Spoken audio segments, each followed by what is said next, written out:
Misty Green and Blowhard. Adam Carolla.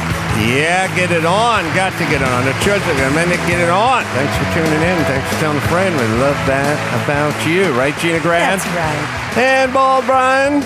Don't fake the funk on a nasty dunk. That's right. All right. We still have Brian's celebrity sighting. And you don't even know anything about it. I don't know anything about it. I don't. I've forgotten all about it. But put that on the list, Chris, because I brought it up and I forgot about it.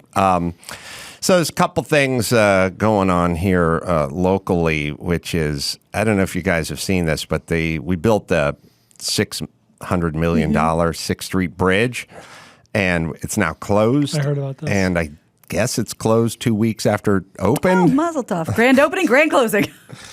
Now, listen, what I'm trying to say here is this isn't really about bridges. It's more about society at large. Perhaps this is saying more about our society. Our society, our Los Angeles society. And as I've said many times, when the barbed wire started going up around the freeway signs, that was the time to stop and go, what is going on? What has it become? It is essentially, you have gone into your daughter's room and you've taken out all the nail polish and nail polish remover because she's huffing it. Right. But the problem really isn't in the nail polish remover. It's, why is your 15-year-old huffing nail polish remover? Like that's more of a problem. That's more what we need to focus on. And the fact that, and this links Boyle Heights to downtown LA, the fact that we're in Los Angeles incapable of opening a bridge without it being overrun by lawless hooligans and shut down, and then what we do is we kind of go, well, what if we put speed bumps in it and a medium, or we'll just close it? And it's like, why bother? Okay, let's try to figure out what's going on with dads more of an indicator. In Boyle Heights or something. Like, what is going on that we build a bridge and we can't use it because criminals, have taken it over. Who? We'll play it. We'll play the clip. Can I guess? Because I don't know why. I'm going to say drag racing. Well, drag racing. How quaint. Yeah, it has to be. Look at that bridge. Displays of speed, donuts. One guy getting his hair cut. It's brand new, and you can see the donut the tire marks. It's been open for a day. I was on to this years ago when they were doing all the building on the 5 freeway between here and the Burbank Airport. We'd hop on the on-ramp here. You'd go about 4 miles down the freeway, and they're trying to build these overpasses, and there's all construction, big, long project. And I started to notice that this freeway overpass that they were constructing, this long elevated thing, they do it, 10 feet at a time, or, they build it, and then they pour it, and they add it, and they just kind of keep adding on. And I started noticing graffiti was going up it at the speed that it was being erected. And it looked, when you looked at it, because it was covered with graffiti, it looked like an old bridge that they were demoing. Sure, wrong way. You thought they were going the other direction. Yeah.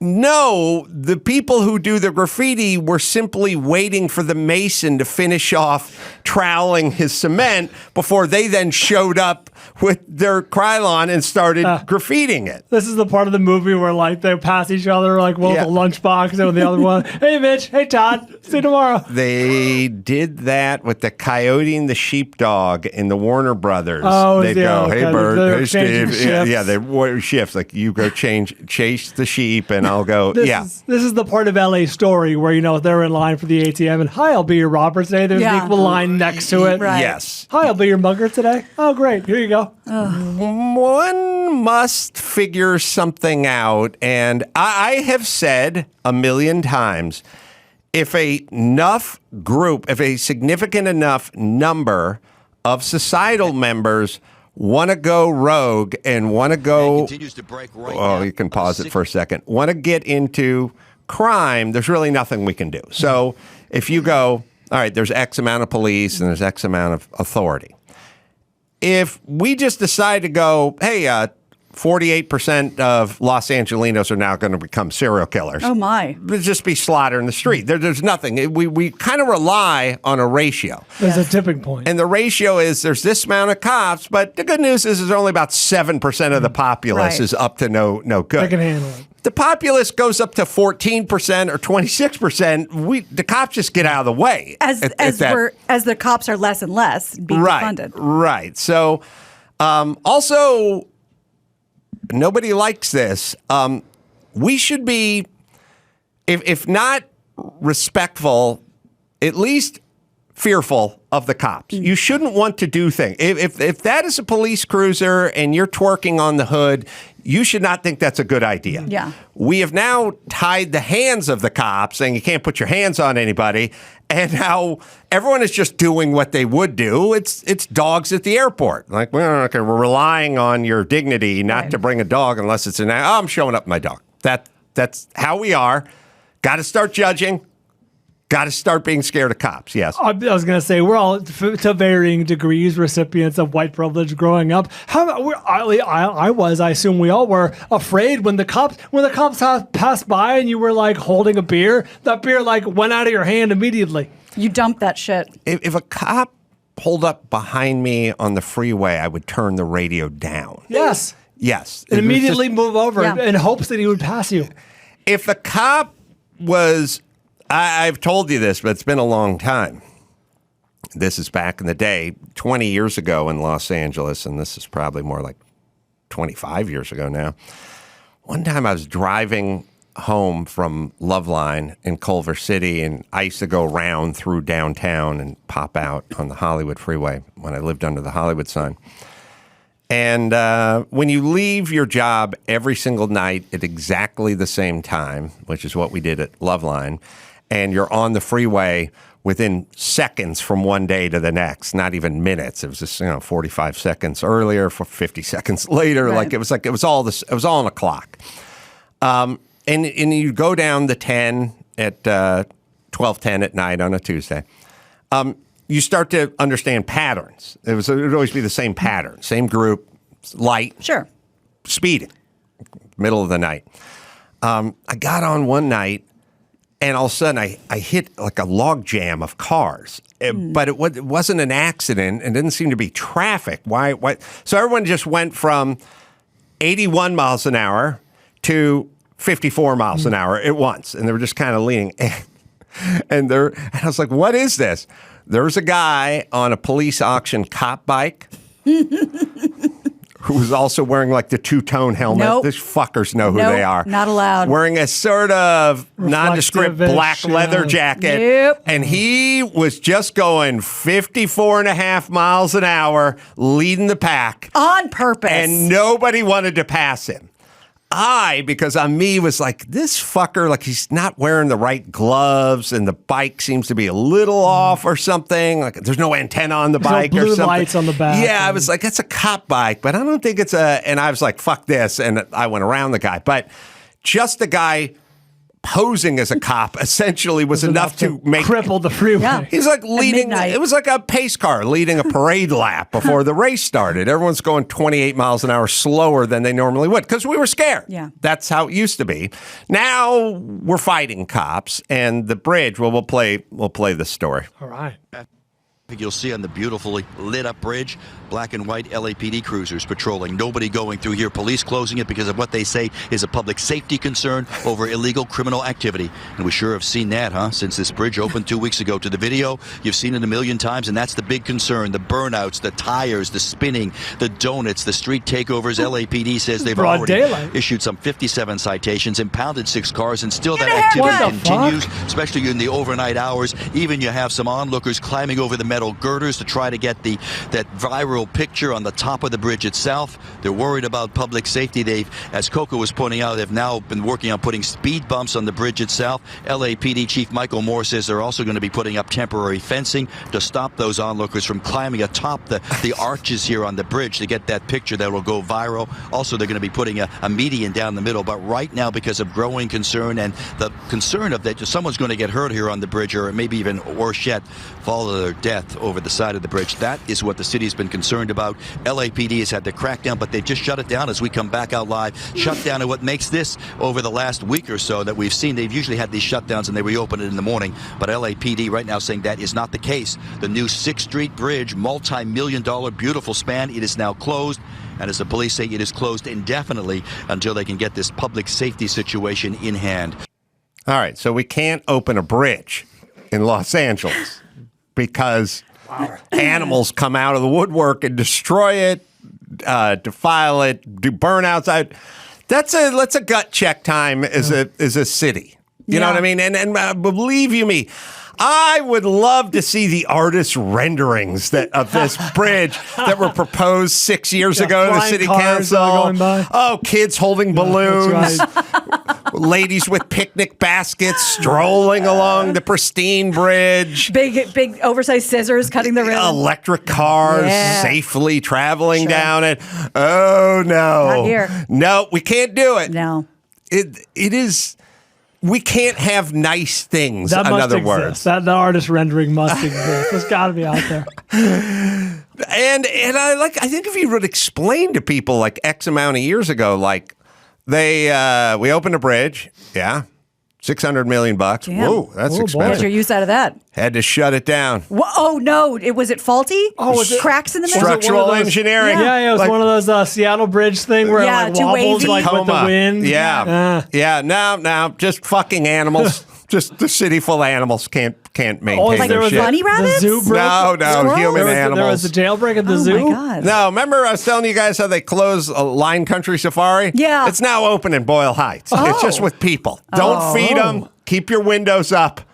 Don't agitate They'll them. pounce. Jesus. Okay, all right. So listen. now what? Well, now what we have to do is we have to install a bunch of things because we're not parenting. So when you're not parenting, then you have to put in the speed bumps and the divider down the middle and the fence up. When you have parents, then your kid's not going to climb out on top of the arch of the bridge or do donuts in the middle of it or get a haircut in the middle. That's what parents That one perplexes prevent. me. And so what we've done is we've done this back-asswards approach to back-asswards. I like that. I played that on purpose. Yeah, me I too. did. That was good. I think I did. I'll take it. Back-asswards approach to we don't really need parents. We just need more speed bumps. And there's never. And so the other thing too is when society gets out of control, all we can do is chase it. Yeah. Parents are sort of the beginning. The donuts on the bridge is just us chasing the problem. All right, shut the bridge down, put the speed bumps up, put the fencing up. And by the way, architecturally, you know what it looks like to design a beautiful arched bridge and then just put a bunch of fucking fencing up like it's a construction site in Pacoima? Yeah. You know what I mean? It's like, ugh. But here we are. We cannot have a bridge. If it hasn't already happened, I don't know that it has or hasn't. How long until that Pussy Garcetti's like, people are enjoying the bridge. People are Getting a lot of celebrating the use bridge. out of the bridge. Yeah, they're enjoying it. I say we work in priority. If you can climb up to the top and you want to hang out and take a picture, that's on you. You're You not want to go bothering Tony Scott? By all means. Go Yes. up the bridge. Oh, Yes. Brian, please. Please. Too If you want soon. to climb up and just be that guy, I got no problem. But they're going to have to just put as you said, parenting, they're just going to have to leave a cop car there. All right. Well, in other local news, we are on the cusp of being the only county in maybe America that's bringing back mask mandates. I don't know if it's supposed to launch Friday or something. It's always a weird thing when they go, this thing is dangerous. We have a pandemic. It's spreading like wildfire and the hospitals are overwhelmed. So 2 weeks from this Monday, We'll get to it. we're going is to urgent. implement well, how about as of noon today? Yeah. Just go today. Starting today. I think I heard that Beverly Hills said they're not going to be a part of this. Beverly Hills, Orange County, other sort of normal cities are just going to go fucking pound sand. But like Beverly we're not Hills, doing this. yeah, Beverly Hills is in LA County. Yeah. So who knows what's going to happen to them? Well, unfortunately, they're forcing sane people's hands. But somebody tweeted me the Los Angeles County Board of Supervisors meeting. Oh, boy. Which consists, and then I'll get to my bigger picture, but it's more Sheila Kuehl, who's a member of the County Board of Supervisors for That's the a lot of white 3rd chicks. District. Well, yeah, except for the top right. Cast in shadow. That's right. that's Barbara Ferrer, their health director. She Looks like the Grim Reaper. she's got a message for those who don't want to wear a mask. I'm sorry. Is she wearing her mask in her office by herself on the Zoom meeting? Yes. Okay. To set Barbara Ferrer is wearing a mask Got on a it. Zoom meeting because It's important it's symbolism. important symbolism. Okay. Yes. And, I'm particularly struck by kind of the blowback from a number, though not a really significant number, of sort of, snowflake weepies about how oppressive it is to wear a mask. I don't hear them writing me about shoes, which are actually more oppressive to your feet than wearing a mask on your face. That's a stretch. Okay. First off, okay, we have to thin the herd. We can't have full fucking tarred people setting policy. That wasn't clever. Feet. No one complains about Oppressive to your Shoes. feet? Yeah, no, I'm dying to fucking come to work barefoot, but it's the law. If only I could break the shackles free of these shoes. More oppressive. Yeah, man, these fucking Crocs. I feel like I can't soar with these fucking Hirachis. Wasn't Sheila Kuehl the one who went out to eat after the... She locked down the city and the restaurants, and then she went out to eat Italian. So who's the weepy snowflake that couldn't make dinner in her own kitchen? Let me explain the phenomenon behind the phenomenon. Just as the bridge is not about speed bumps, it's about parenting. If you want to fix the problem. The Los Angeles County Board of Supervisors is composed of Sheila Kuehl, who's 81, Janice Hahn. By the way, I don't know who the fucking genius was in this clip that started the clip. She was sipping a water and then put the water down and pulled the mask back up. More science. Hilda Solis, 64. Holly Mitchell, 57. Catherine Barger, 62. Then we have Christina. Catherine Barger, I think. Barger, sorry. Yeah. No, I think she's the one that went to the restaurant. Oh, now that I right. think about it. And we can check. Okay. No, it was Sheila. Oh, It was okay, Sheila. Good. Yeah. Catherine Barger's the one who nominated Dr. Drew for. Oh, good. Got to get that boy, right. Problematic. Yeah. Barbara Ferrer, Director of Los Angeles County Department of Health, 57. Okay. First off, we have an average age of 70. Oh, boy. And they identify as cunts. Okay. Self-identified? Yes, Self-identified. yes. They are identified. Their pronoun is cunt, and more cunt. Oh, wow. Here's the deal. How many times? I've said it 1 million times. You can't have all chick think setting policy. These are 70-year-old scared cunts that are setting. You need a businessman in there. You need someone who owns a restaurant. You need some yin and some diversity of yang. thought. Well, and that's the thing. If you're a 70-year-old woman, you are the protected group. Like you do need to protect yourself. But also, we don't. You don't own a restaurant. Right. You're like, fucking shut it down or put the mask on. What the fuck do I care? I'm getting paid. I'm doing Zoom calls with a mask on. I don't give a fuck. And it gets a little deeper in that because it's really like, look, there's dude think, there's chick think, and there's different approaches to, let's just say, parenting. Mm-hmm. And the reason we do the male and the female traditionally is because it creates a sort of a balance. You know what I mean? So when my kids were 9 on a Saturday afternoon in one of the safest neighborhoods in Los Angeles, I would say, if you'd like to go get froyo, then you may go get some froyo. Your father Olga would take you. And go walk and get froyo. My wife would say, you could be abducted. Okay, so there's a balance there. Somebody's saying, get the froyo. Someone is saying there may be an abduction.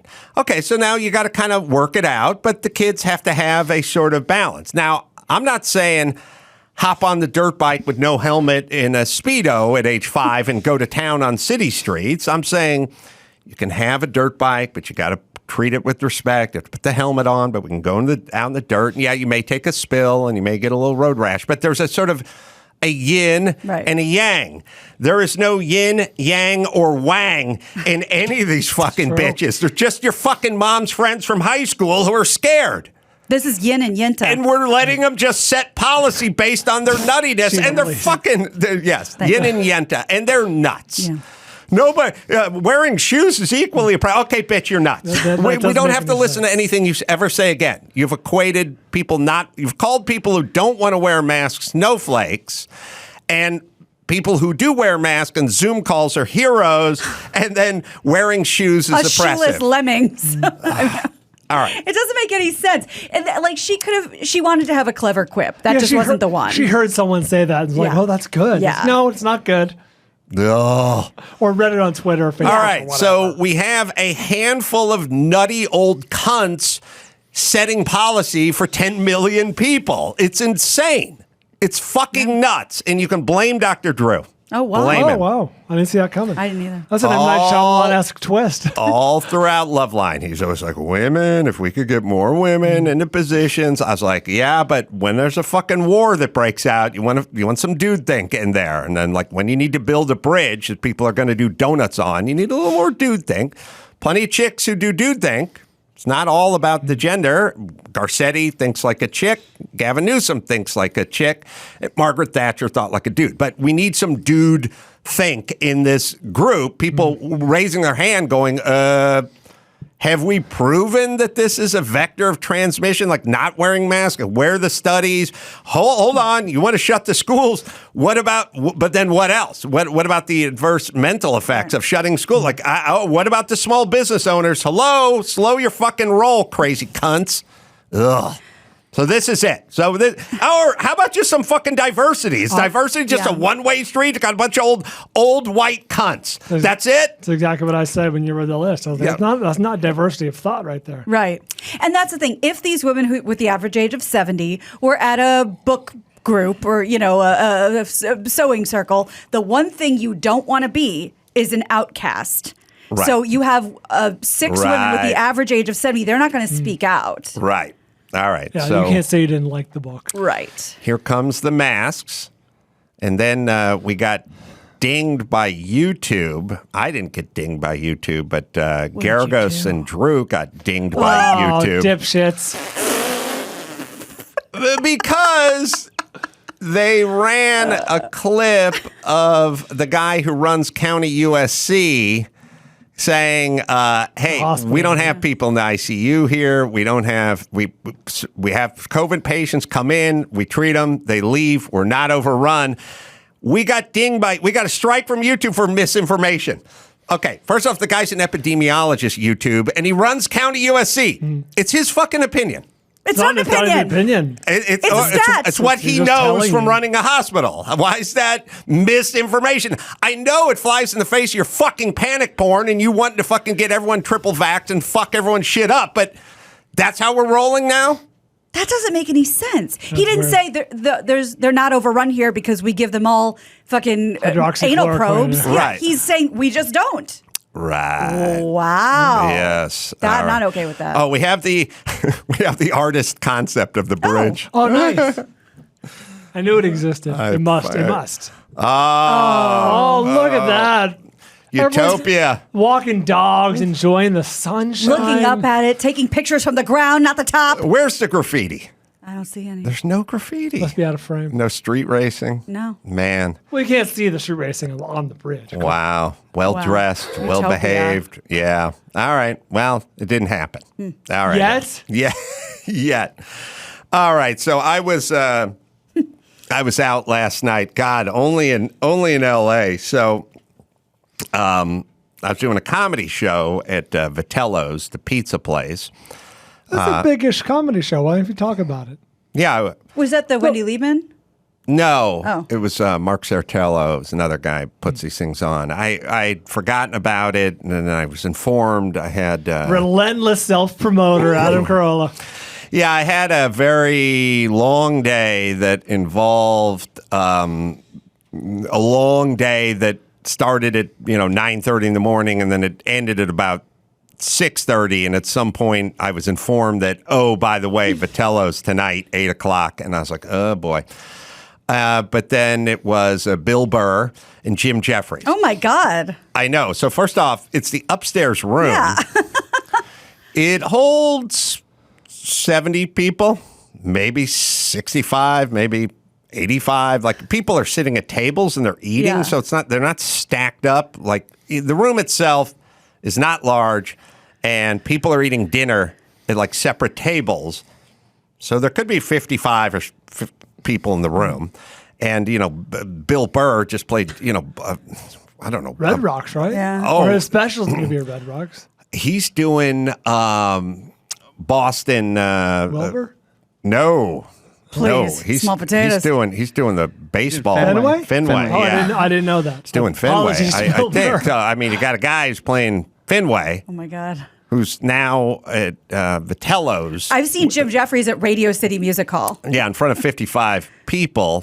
And then there's me somewhere in between these guys. And that, I guess that's what you get when you're local. Yeah. These guys, they want to work out. They don't want to get on an airplane. Mm-hmm. They're more about working out. The pay is, I don't know, nothing for them, whatever. Who cares? They're there to work out. So I'm told, get there.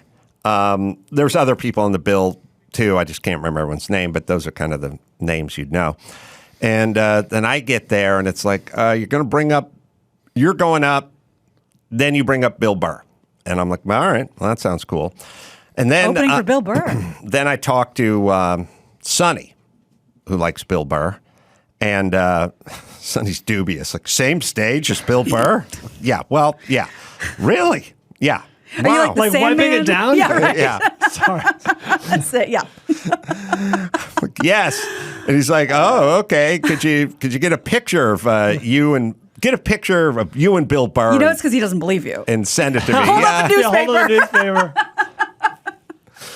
So I'm like, yeah, okay. I know fucking Bill Burr. And it's like, all right. I don't know why. I'm like, all right. And it's like, hey, we've done shows together in Irvine. And he's done the podcast in Irvine. We did a live show. And he's like, really? Sure, Grandpa. Let's get you to bed.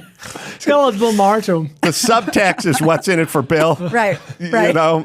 Not even subtext. It's pretty No, much you're right. It's the hypertext. No. Yeah, you're right. So I go, all right. So I'm so the opener's getting ready to leave. I'm standing backstage in a little sort of side stage in a little curtained area. And I'm getting ready to walk on stage. And then Mark, who's running the show, comes up to me like in a little bit of a frantic panic and goes, Bill just got here. Bill's got to go to the Comedy Store and, Igby's, or I don't know where the hell he's going.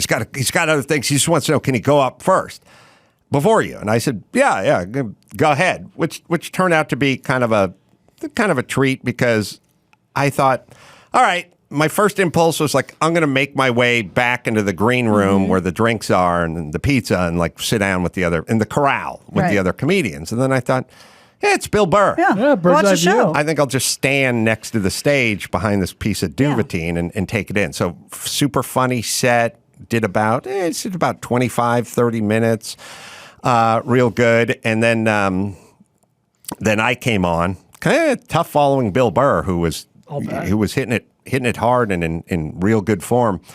So I went out and was passing Bill on the stage, and I was like, my son wanted a picture, but I don't really know how to work the camera that well, but we're on stage, but could I? And he's like, yeah. Was this in front of the audience? Yeah, because, Nice. well, I'm heading onto the stage. I get it. He's heading off the stage, and he's going to the That's your Comedy window, Store, man. and Yeah. that I told Sonny I'd document it. Yeah.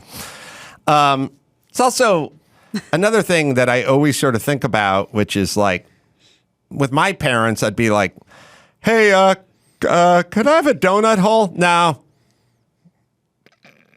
Yeah, okay. Are we done? Yeah. No. You heard me. Go a ride up the street? No. It's like, Did I stutter? it's weird when you have kids and they go, like, I was backstage having anxiety. Like, I told Sonny I'd get a shot with Bill Burr, but I thought Bill Burr was going to show up before the show and we're going to stand with the comedians, but now he's on stage and like my dad would have burnt 4 calories. You forgot about it instantly. Yeah, my dad would have just As come if out he like, was in a position Bill to take Burr's pictures. dead. Enough. So get the picture, and then I do my set. It was a good set, and then Jim Jeffries goes up there, and he goes, he didn't want a picture with me, and I'm like, I wanted to go. This is for my son. I love Jim. Jim's great. Jim's fucking hilarious. And I had this funny scene, which is I was leaving the stage, and I left the stage, and I walked around, and I was just sort of heading out, and there's this good-looking, silver-haired gentleman standing in front of me, tall. And he goes, Adam. And I go, yeah. And he goes, John Tesh. All right. I was going with John Lithgow. I was going to dancing. John Tesh. And he's like, yeah. And I go, here to see Bill Burr? And he's like, here to see you. Whoa! And I'm like, get the fuck out of here, John Tesh. He's like, I loved your set. And I'm like, okay. And then I was like, I was just in Red Rocks. I forgot. There's a whole thing about John Tesh because John Tesh wanted to do a special. He's a musician as well. They said no and whatever. And he put all his own money up, like mortgaged his house, put the money up, paid for all the cameras and everything, did a full Joe Coy. Just like, I'm putting my money up, I'm betting on myself, and then his Red Rock special became like the biggest special on PBS or whatever it was. Tesh heads ate it up? Yeah. What's that? The Tesh heads ate it up? Yes. The mega fans. So he sees you in the back and says, you performed Red Rocks too? Yeah. I was in the museum down in the basement, but I saw your picture, John. Yeah, because sweet guy. Anyway, he was... big he night. was there. Yeah, big night. And then... This will speak to the cops. So now it's been a day. Started doing press at 9:30 in the morning. Now it's 9:45, 10 o'clock at night. I'm driving back to Malibu from Vitellis in the Valley. And I'm going along the 10. For people outside the area, that's a haul. Even It's a without haul. traffic. It's a haul. It's a good drive. And if there's traffic, Waze will say get off on Sunset. Right. If there's no traffic, when they go through to the 10, take the 10 to the PCH. Then it's like, oh, good, we're moving. Turn the corner. I'm supposed to arrive back at 10:30. So it's been like a really long day. And in the distance, as it starts to sweep to the right and go through the tunnel and become the one highway, the PCH highway, I see cop car lights swerving, I hate that swerving back and forth, and I'm like, is that on the other side of the freeway? Is that it's turning to the right? I can't tell if it's us or them or whatever. Nope, it's us, and we come to a complete stop. Oh boy! And so to speak to the lawlessness of this new world order, now we've come to a grinding halt. And there's been an accident like in the tunnel. Oh no. And also I missed it by like 4 cars are in front of me. Like if I could have just left 4 minutes, if Bill Burr would have fucking cut his shit off at 26 minutes. If Sonny didn't want the picture. Yeah. If Sonny didn't want that picture, I'd be ahead of that cop who stopped traffic. He stopped it all down. And I'm sitting there and people are starting, bad sign when people get out of their cars. And people start getting out of their cars and standing up. Like, what's going on up there? Boy. So I got the guy right next to me. I'm in the left lane. He's in the right lane. He gets out of the car. Young dude, kind of Hispanic-y, I guess. 24, T-shirt and a chain outside, Big John Tesh fan. Driving an Acura. Yeah, I could hear it coming from the boombox. And so... he's like looking, and I'm like, look, when this thing moves, it'll move. You standing on the roof of your Acura is not really going to move it along, but okay, he's getting out. He's looking antsy. At some point, the flatbed truck comes down the runoff, on the right. They got that open lane on the right. It's not a lane, but it's the pullover, the shoulder. Here comes the flatbed. It's like, all right, well, here comes the flatbed. So we're going to have to wait and whatever. This guy keeps looking. He keeps looking. We are a mile, 3/4 of a mile before or after, I should say, the last exit. And by the way, that last exit, that moment, that window, like in the distance when you see them swerving and you go, fuck, do I get it? Do I make a hard move? E-brake, I'm in the left lane. Like, do I go hard to try to get off? And you go, oh, maybe it's I don't know. And then all of a sudden you're there. You're screwed. And you're stuck and you're stopped. You're like, I should have got off that last 4th Street or whatever, Cloverfield. But it's back. If you're up for the tunnel, you're at 4th Street. We went for a while, and on the right goes the flatbed truck. On the left shoulder comes, highway patrol with the lights on, the crews. That's how they get where they want to go. This guy keeps looking, and he keeps looking, and I'm like, all right, what are you going to do? Like, where's the fire? Sorry, we're stuck. And all of a sudden, he fires up the car, turns to the right, starts backing. He's doing like an 8-pointer at this point. And I'm like, he's backing into my passenger door at this point. I'm like, I hope you see me. And then I start to kind of swing out a little and pull up a little, like, okay. Does like an 8-point turn, goes the opposite way. On the shoulder. On the shoulder. The same direction the flatbed just passed. Bold. Same direction the cop car just passed. He's taking that shoulder. He's going up the urethra. Oh, boy. He's going back, and he's going to hang a weird left onto that ramp. I know part of you admires that. I know part of you that's a fucking baller that kid's got gumption. He reminds me of a young me. And I'm like looking at him, but I'm like, it's so funny. He does a 7-point turn and starts off. The second he does that, everyone starts rolling forward, and they start funneling now down to a single lane past the traffic, but past the accident. But I made thought, his choice. Now everyone has the impulse. I'm going to get on the shoulder and go the opposite direction.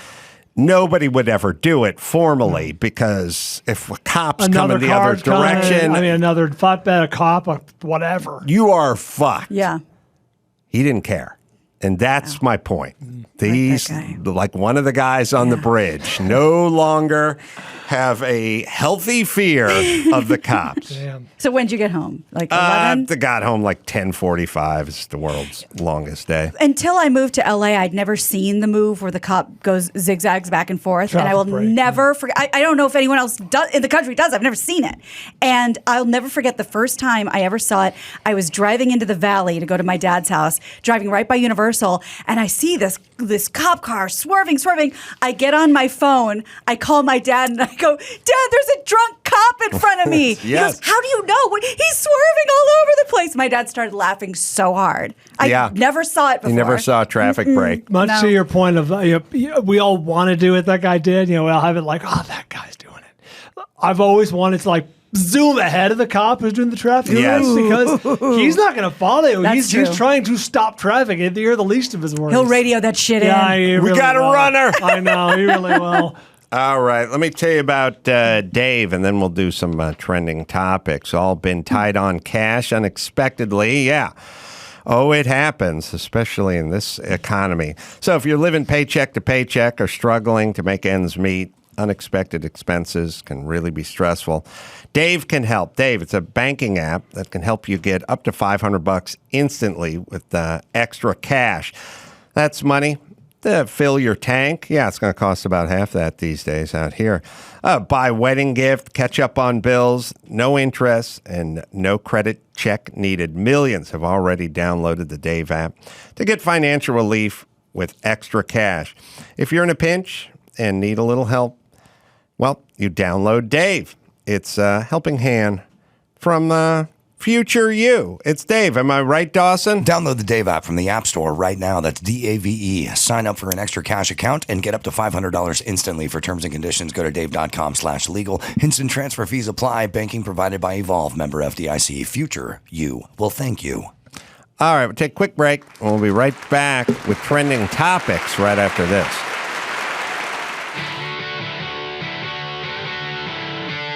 It's time to check Adam's voicemail.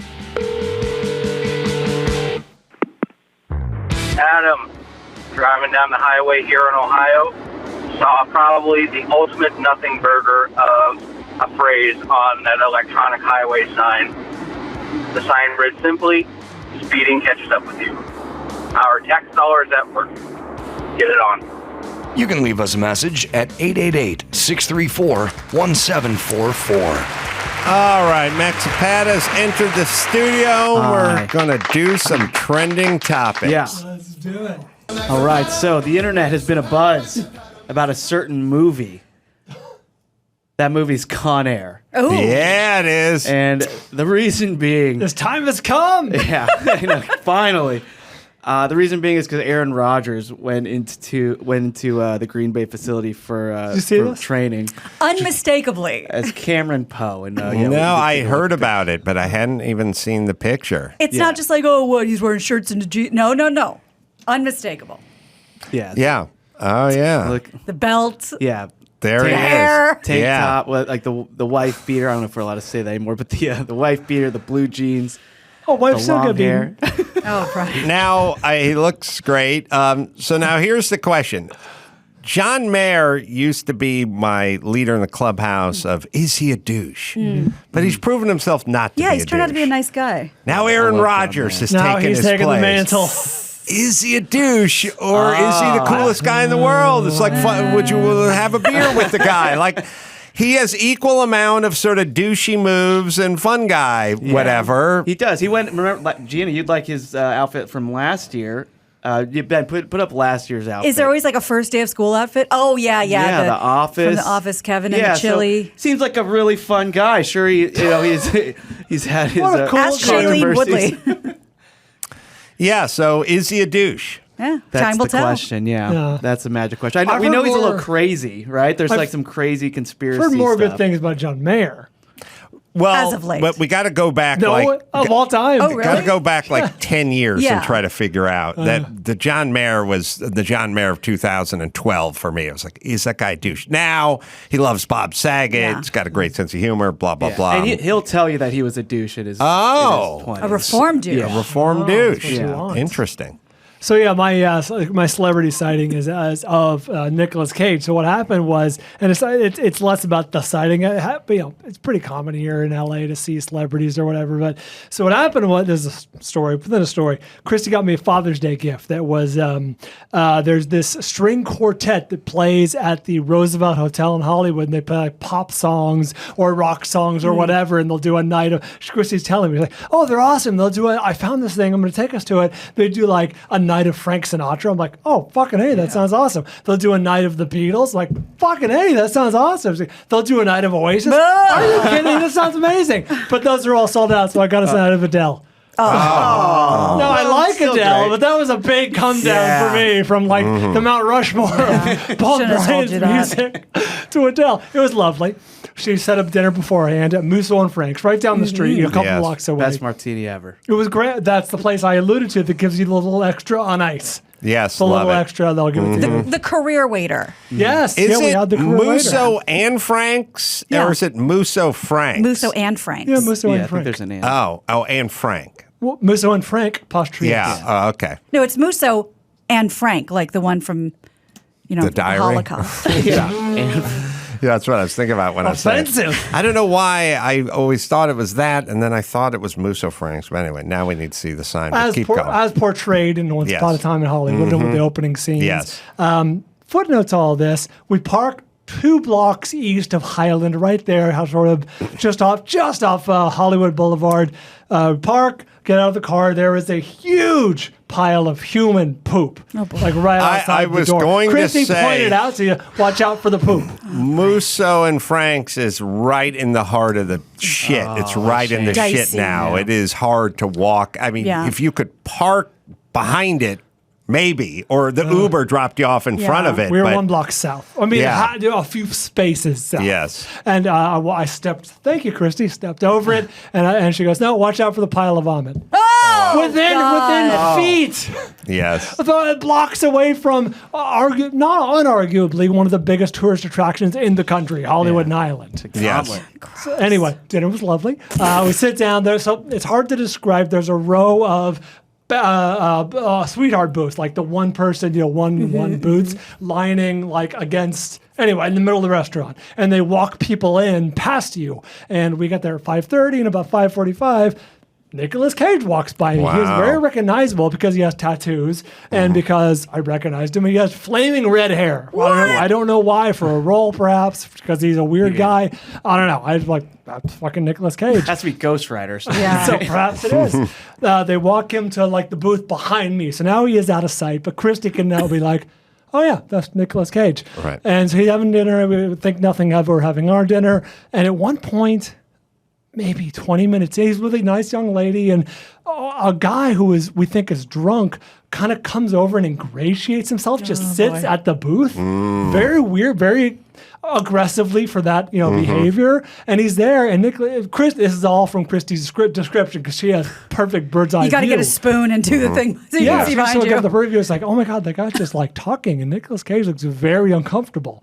The manager comes over and bounces the guy. He escorts the guy away from the table. Wow. I've never seen that, but I'm glad to know that behavior exists. You didn't think you're going to save him, Brian? Hold on. I'll do what people do to me when I have conversations with them. They kicked out Nicolas Cage? No, and then Nicolas I go, no, not the guy who was, well, you didn't said they see badged him. Sensei. You said they Like, threw him I have a out. lot of those conversations. If you're having that conversation with me, something's wrong with you. I know you think it's me. And Nicolas Cage seems like a very nice guy, so he would be like, "Get the fuck out of my table." No, he's very low pulse, Yeah. as I've been told. People know Yeah. him. And he was just in there being polite but very uncomfortable looking. Christy's like, oh, here comes the manager. Nope, Nice. there goes the guy. Yep. Good. So anyway, that exists. Yeah, you would love Musso and Frank, Sam. We just had to blindfold you all the way over Yeah. there until you walked through the door. You've never been inside? Oh, no, I've been there many Okay. times. Yeah. We used to. The two places you would meet when it was like, oh, so-and-so's in from New York and he wants to have dinner with you and Jimmy or whatever, back when I was in the system of, William Morris and your William Morris agents got a guy to syndicated TV or something, it was always, dinner would always be Musso and Frank's and or Tony Roma's. Not Dan Tana's? Or Dan Tana's. Oh, I'm I was sorry. gonna say, Sorry. a lot more Rips? Sorry, both dudes. One had a TV show called Vegas, but yeah, Dan Tana's. Yes. It would be Dan Tana's or That Musso I and could Frank's. see. Yeah. One time I went to Musso and Frank's with Larry Miller. We got hot shaves, put on suits, and then went to Wow. Musso and Frank's and drank martinis all night. It was one of the greatest nights of my That is life. goddamn adorable. Yeah. All right. Well, let's see. Oh, I should run down Sesame Place. With you Yeah, too, Adam, it's 'cause going to that- make Adam mad, but go ahead. All right. So last week, everyone was talking about Sesame Place. It's a theme park in Pennsylvania, Langhorne, Pennsylvania. And a video came out where one of the characters, Rosarita, is a character. Rosita, excuse me. Rosita's the name. You can watch her. So we have these two girls here that love They're Rosita. so excited.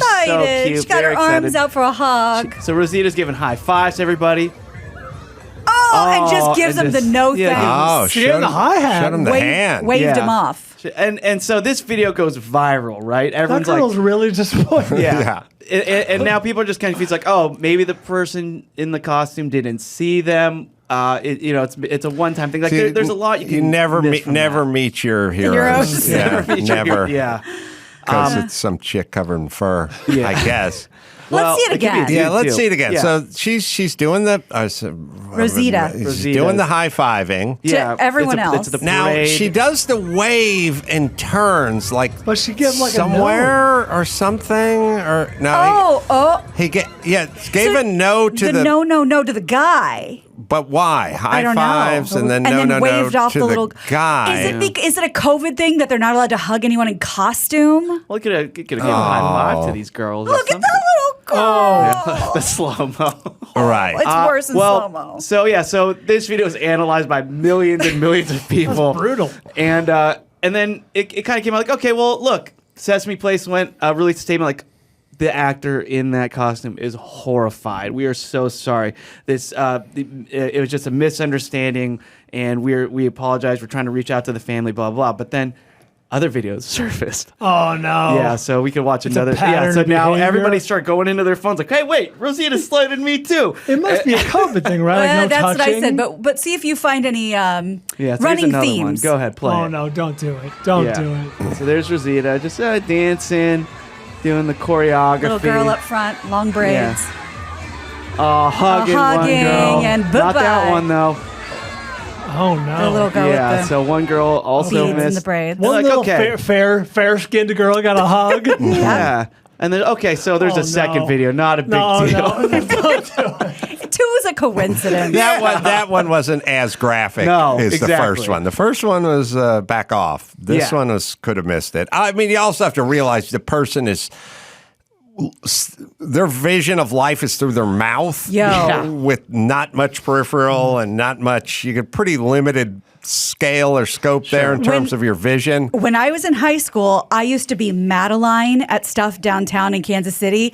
It is hotter than shit, is a giant burlap head, and you can't see shit. Now, I couldn't see anyone. This one sees a little white girl, big hug, sees a black girl, keeps walking. I've only been to Kansas City once, and I remember Madeline Yeah. stiffed me on a hug. God! I was traumatized by that. Man. Late 90s, maybe.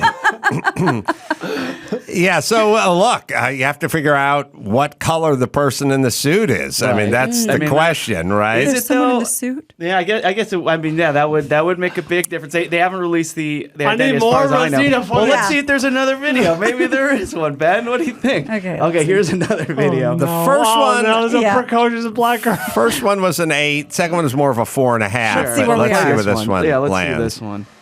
Oh, little girl wants to. Hi, follow. No thanks.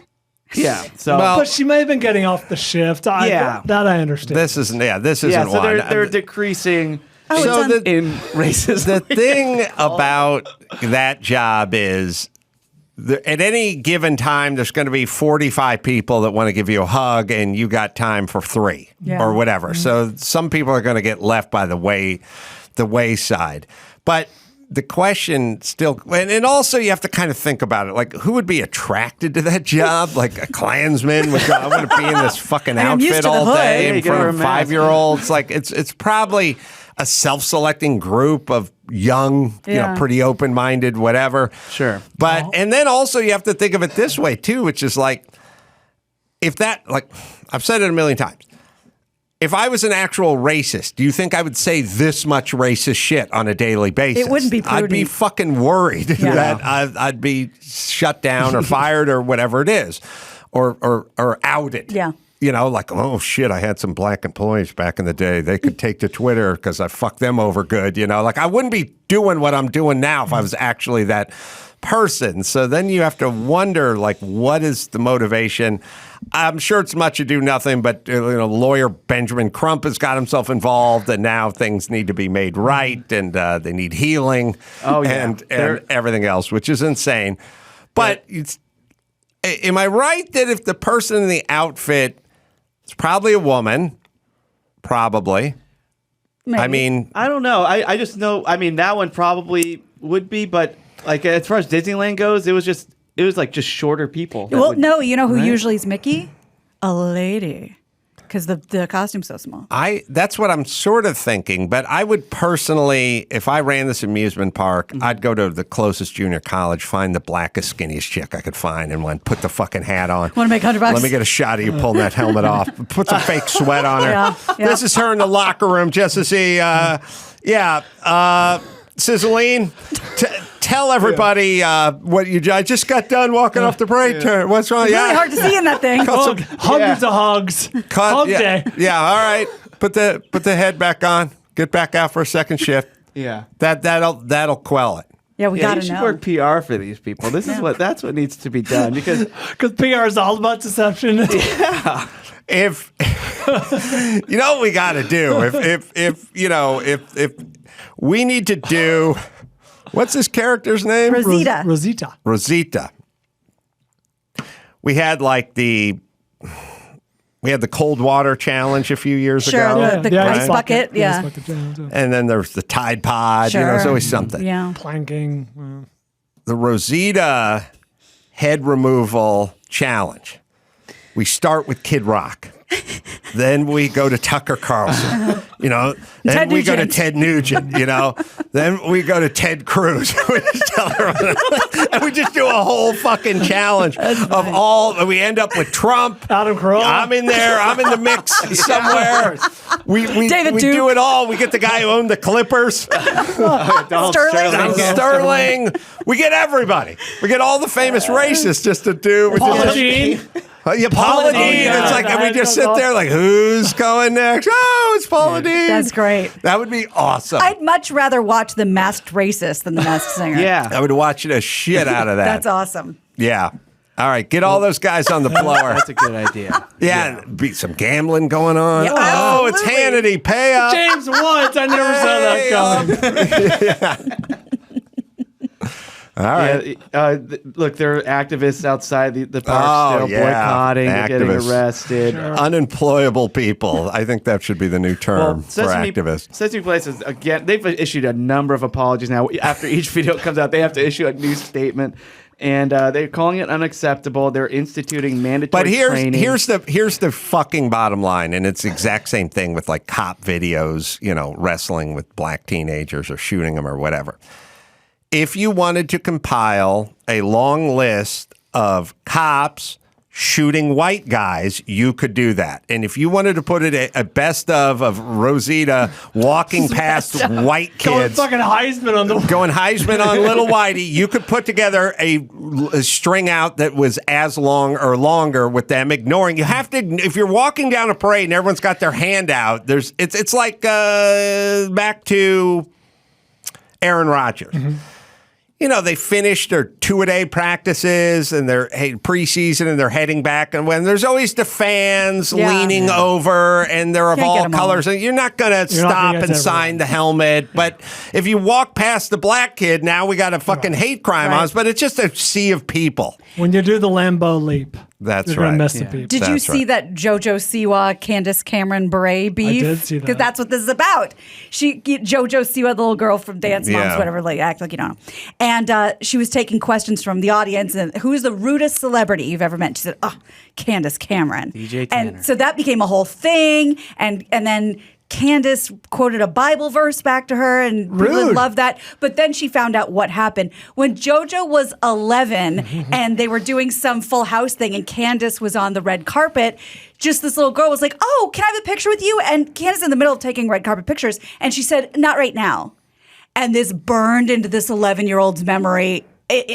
Of traumatic proportions. Can I also tell you, like, how many times people said, you know, I saw Adam after the show and I asked him for a picture and he just walked past me in a huff, you know, or something like that. It's like, fuck you. And I never did that. And I know it felt like something to you, but no, that never happened. Sometimes people tell you, like, oh, I met you the first time and you're just standing there with your arms folded. And it's like, no, I wasn't. After a free 4-hour meet and greet? That's how you felt. Yeah. It's not what happened. Right. Yeah. So the moral story is hug every kid you see. That's right. Yeah. All right. Now, that person has not been doxxed, No, right? But I mean, the lawyers are calling for the firing of that employee. John Voight. They're actually asking for. Oh, yeah. They're asking for Sesame Place's parent company SeaWorld to get involved. I don't know what they're going to do, but SeaWorld's they're asking for them to get involved too. Ironic because everybody hates SeaWorld. Yeah, exactly. Yeah. So all of a sudden we need SeaWorld now Right. to step in. Righteous Blackfish SeaWorld. could be considered racist. True. Yeah, I didn't think about that. Very true. Yeah. So anyway, that's Sesame Place. Keep an eye out and what's going on there. Also, Hulu was under attack yesterday. I don't know if you guys saw that. I feel like, yeah. Yeah, so there's a great unsubscribing of Hulu, which I love Hulu. Yeah, not for I highly me. recommend The Bear. So the National Democratic Party, they wanted to put ads that ran about abortion and gun safety because of midterm elections coming up. And Hulu's like, look, we don't put any political ads, so sorry.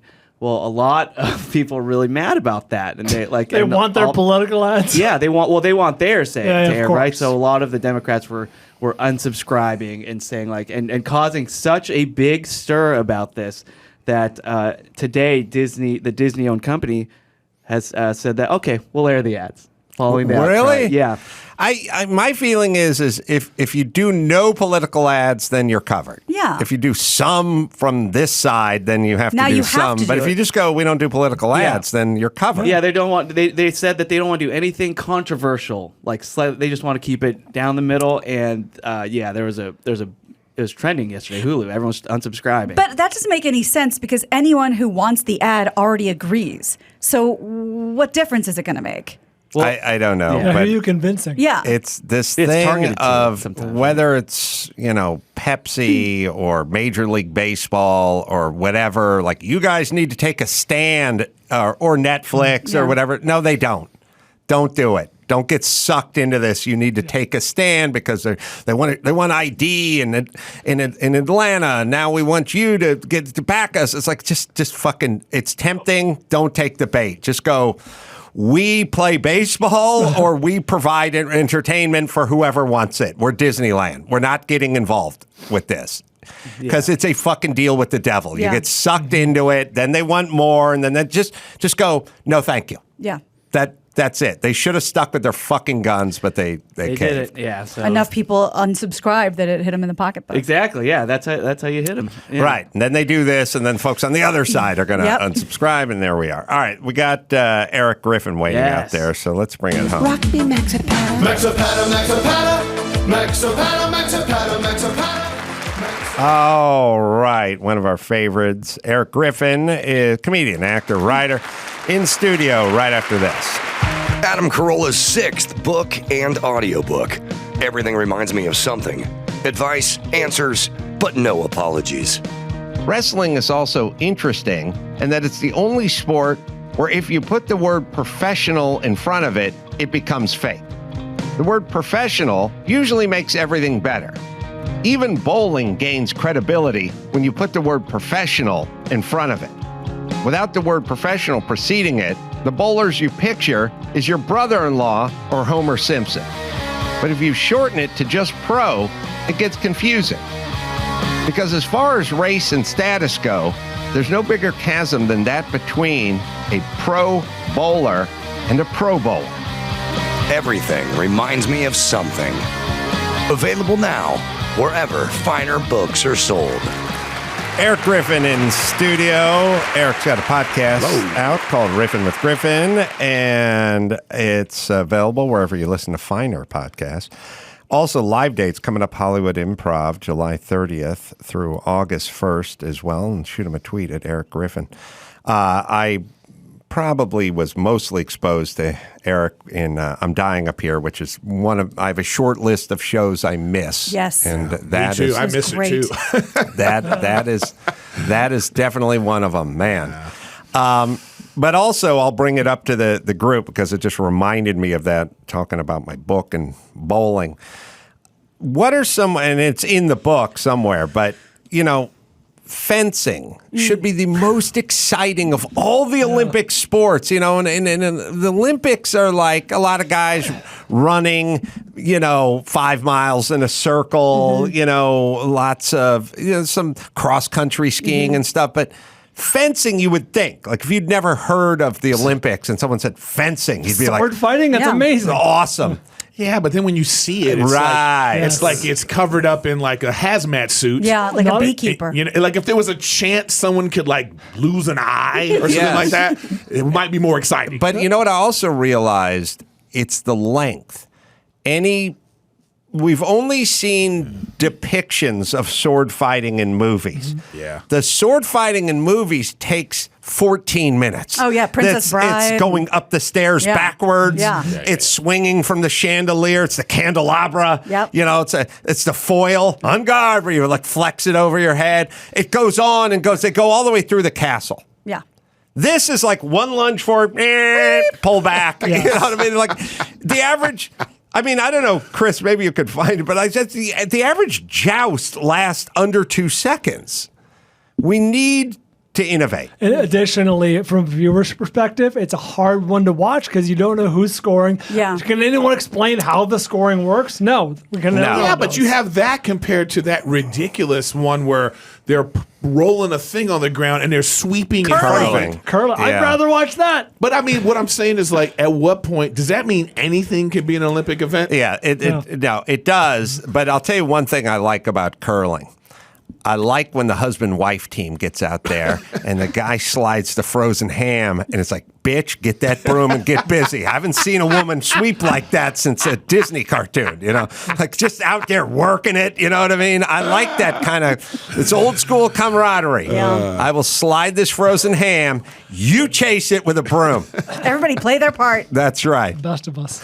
So I was thinking what would help Olympic fencing, and I think this is in the book, Dawson, which is, first off, everyone's got to wear the outfit of their country. This is in President Me. Oh, it's in President Me. You cannot wear just a white sort of non-whatever. Stormtrooper. If you are from Japan, you are now a samurai. No, interesting. because that looks like a target. It's just a big red It doesn't. circle. That's what you Sorry. wore. That's what you wore. That back in the day. Or if you're a Frenchman, you're one of the three musketeers. Right. You know, a big feather coming from the hat. You Are know, you Uncle Sam if you're from the U.S.? buckled shoes.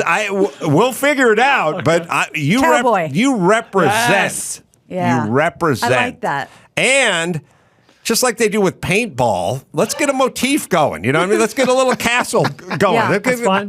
Candelabra, chandelier. Like you know what I mean? laser tag? Yeah. Yeah, I mean, it means like they don't Obstacles. just go, hey, go out in the middle of a field. They go, we have a little simulated. There's a van over there that's broken down. You could hide in that, a little urban warfare, whatever. Just let's I love it. Jazz it up. jazz it up. Well, fencing's like one of those like awards in the Grammys or Emmys that they never air. Yeah. You know what I mean? Like From the afternoon. Yeah. You know, it's like, best whatever. And you're like, oh, there's an Oscar for Yeah, that? right. You know, they don't show that on TV. That's what fencing is. Well, what I'm saying is let's get some ratings.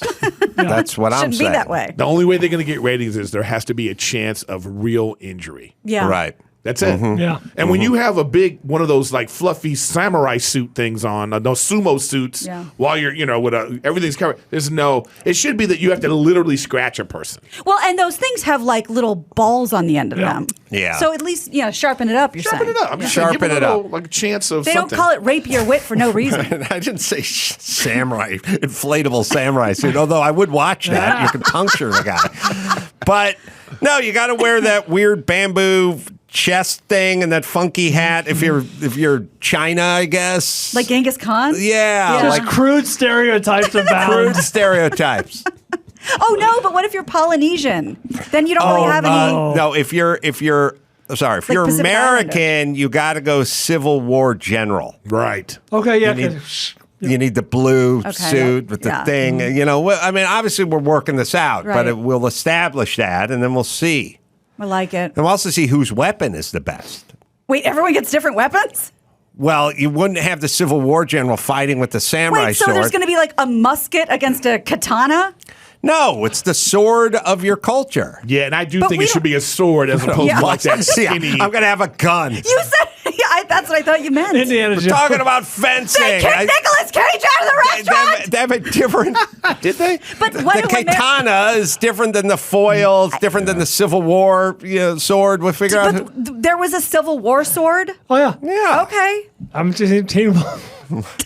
How they lead? That's how you lead a charge. You got to pull it out. Yeah, I mean, okay. Imagine they had like they fought a certain way back then, where it's like you stood over there, and I'm going to stand over here. Yeah.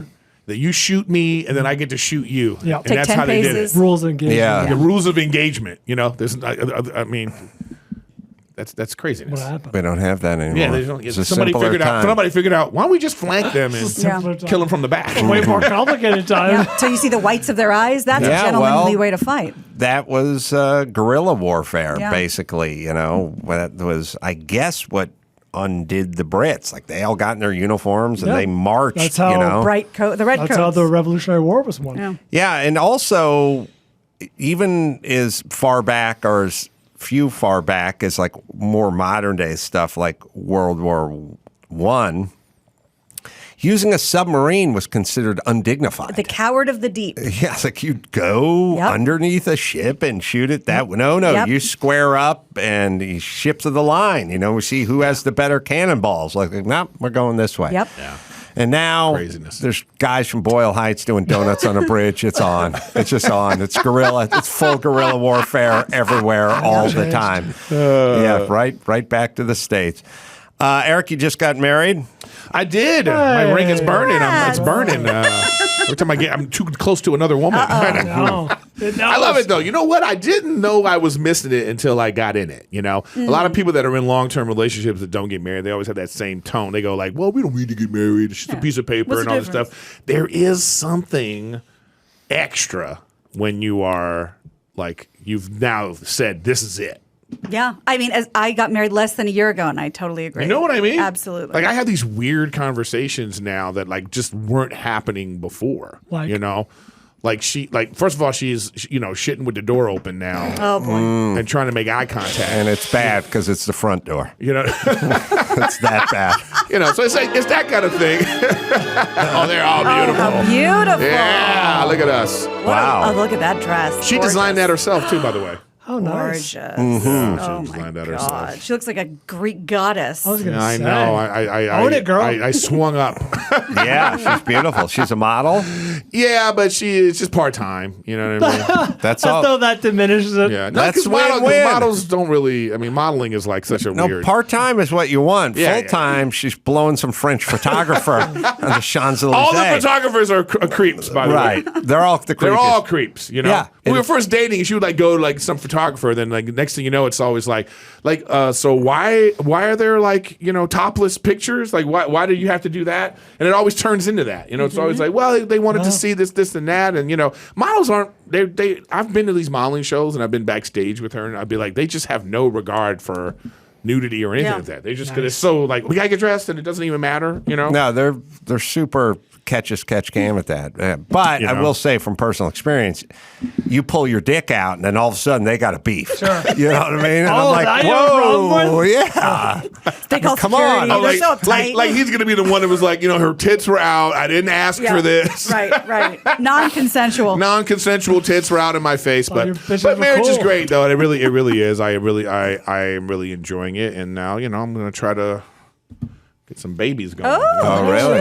Yeah, why not? I'm doing this all late. I keep telling people, every young person I see now, I go, how old do you want to be when your kid is 10? Stop messing around. All you dudes in your late 20s and 30s who are like, I got time and I want my life to be a certain way. What are you doing? To be what? If you plan on being a father, how old do you want to be when your kid is 10? Do you want to be 50? You want to be 60? You want to be 70? Get at it. And also remember that women, they have a different type of biological clock. It's not the same. It's not the same. Indeed. I don't even know if guys possess a clock. That's what I'm saying. We don't even have a clock. We don't know what time it is biologically. We don't know what time it is until like you're in the middle of this now. Now I'm like, oh man, now I gotta I gotta take my ashwagandha and my my turmeric every night and stuff like that. I gotta be like, oh wow, I gotta make this body last another 30, 35 years. You don't think about that until it's like now I gotta worry about someone else, and then we're gonna bring a family into the world. You guys are like, your dick's like always in a casino. Like the windows clock. are no windows. They're pumping in fresh oxygen and right. music. Clock for the cock. Yeah. Yeah, then we gotta go to the buffet. That's right. Your dick's hungry. Yeah, we go to the buffet. That's like. How'd you grow up? What were your parents like? Well, I was just my mom, single parent. I grew up here in L.A. It was, my mom. It sucks because my mom has dementia right now, Oy. so it's like, it's such a difficult thing. What a weird disease, But yeah, I just grew up in L.A. and like I was like alone a lot because I was, only child. You were a latchkey kid, probably. so I was We're just all like, latchkey kids in the 80s. I was making tents in the living room, and Where'd you grow up? like Mid-Wilshire area, like in L.A. Just Miracle Mile. Deep in L.A. Yeah, I went to like a Catholic high school that it's now closed down, but it just was. I just had a simple life. I thought at the time, I everything I did late. Like I started to play basketball, and I didn't start playing basketball till like my junior year. You know what I mean? When I should have played. And I went to a small high school, and at 6'3" I was tall. I remember going to like telling my mom, I got to go to basketball camp, man. Mom, so I went to this big man camp. It's the first time I found out that I wasn't tall. Right. You know what I mean? It was like I was at 6'3". I'm walking around this big man camp like, God damn! What? Everybody's calling me little man You're the at de this big facto man point camp. guard. Yeah. I was like, I don't have this kind of skill. So yeah, it was it was cool, you know. And I went to a Catholic school, which I wasn't even Catholic, but you know, my mom was like, you know, I remember I went to public school, got bad grades, and she was like, "That's it. You're going to private school," you know? Yeah, it's safer and it's free, right? Catholic school? No, it's not free. Oh, it's not? No, I that's thought Catholic private school was school. free. No, No, are you it's kidding private me? school. That's Come a private on. school. Yeah, but it's a religious school. Doesn't that make a difference? No. No, shit. that's tax-free money that they get. Oh, I see. Could get some fucking vouchers going, but I yes. see. Did you? What public school did you go to? I went to John Burroughs for like it was like middle school. Isn't that in Burbank? No. It's There's like another off of one. I don't know where the hell. There's a that is. Burroughs High School in Burbank. I guess there's That's like a different one, but- multiple boroughs. Yeah, out but this there. was like a small. It was a big public school. I never really had that like big public school experience except for that one time. When I was a kid, I went to Brentwood. My mom always wanted me outside of the box. She didn't want me going anywhere in the neighborhood I lived in because I was like ghetto adjacent where I grew up. So I went to Brentwood when I was first through sixth grade, and then seventh grade I went to John Burroughs, and then she was like, nope. Then I went to the first Catholic school was St. Mary Magdalene, and it was on Pico. Oh. And it was this Catholic school, and it was just like you had to wear a uniform, and you had to go to church, and all this stuff. And I was just like, wow, okay, I just When did comedy start to creep in? it was always in, but I didn't know that you could make a career out of it. Especially when you live in LA, because when you live in LA, things like that really seem like a pipe dream. Even though everything's happening here, how do you get into it? There's no manual. There's nobody saying to you like, hey, you got to do it like this. There's a lot of scam artists who are like, hey, come take a class at such and such, and I'll teach, here's how you get an agent, all that kind of stuff. But yeah, I always thought I wanted to be a comic. My mom says this to me when I was a little kid. She said, what do you want to be when you grow up? And I said, I want to be a comedian. And I don't remember that. Wow. What did she say? I guess more importantly, She was that's why I probably don't remember it, because she was like, that's not going to happen. My mom is from an era where you grew up, you needed to be a doctor, lawyer, or businessman. Like there was no other profession that you could be, and I didn't have that in me. I remember when I actually finally said to her, I want to do this, I saw that nervous look on her face. I was going to USC and I had terrible grades. I was like, this isn't going to be me. I can't do this. And then she just like broke down and like signed me up for a comedy class at the UCLA Extension. Oh, yeah, wow. I took one there too a million years ago too. Yeah, so it was life changing, because I was like, oh, this is great. And my first set, I remember doing the showcase for the class, the graduation, was actually at the Comedy Store. Oh, really? Yeah, in the OR. And original room. Yeah, original room. The first time I ever did comedy in front of a crowd. And that's the moment I knew. I was like, this is it. But at that point, then what do you do? Yeah. Right. But it worked that first time out? Yeah. I think a lot of people's first time it works great, because it's like it's fresh and new. And the art of stand-up comedy is saying things over and over again and making it feel like you're saying it for the first time. Like a great compliment. Like the best compliment to me for a comic is not, hey, that was funny. The best compliment is that the first time you've ever said that? Did you just come up with that? That's the best compliment. That's the best compliment, because then they're saying, then it lends itself to performance. It lends itself to like, you have a firm grasp of your voice and your point of view. And that, when you have that, then you could go to so many different places. You have a very strong point of view now, more than ever before. So like when you start talking about something, people are interested, they're going to be like, oh, I know, where's Adam going to go with this one? Right. And it's just like, that's part of like your message and your voice. And it's a hard thing to find. It takes a long time to get there. It does. And, I can juxtapose my first time out at the Comedy Store. I did an open mic. Oh, and this was a more comfortable environment because you had to invite friends and family. I invited a few friends, and I did my act, and it was horrible.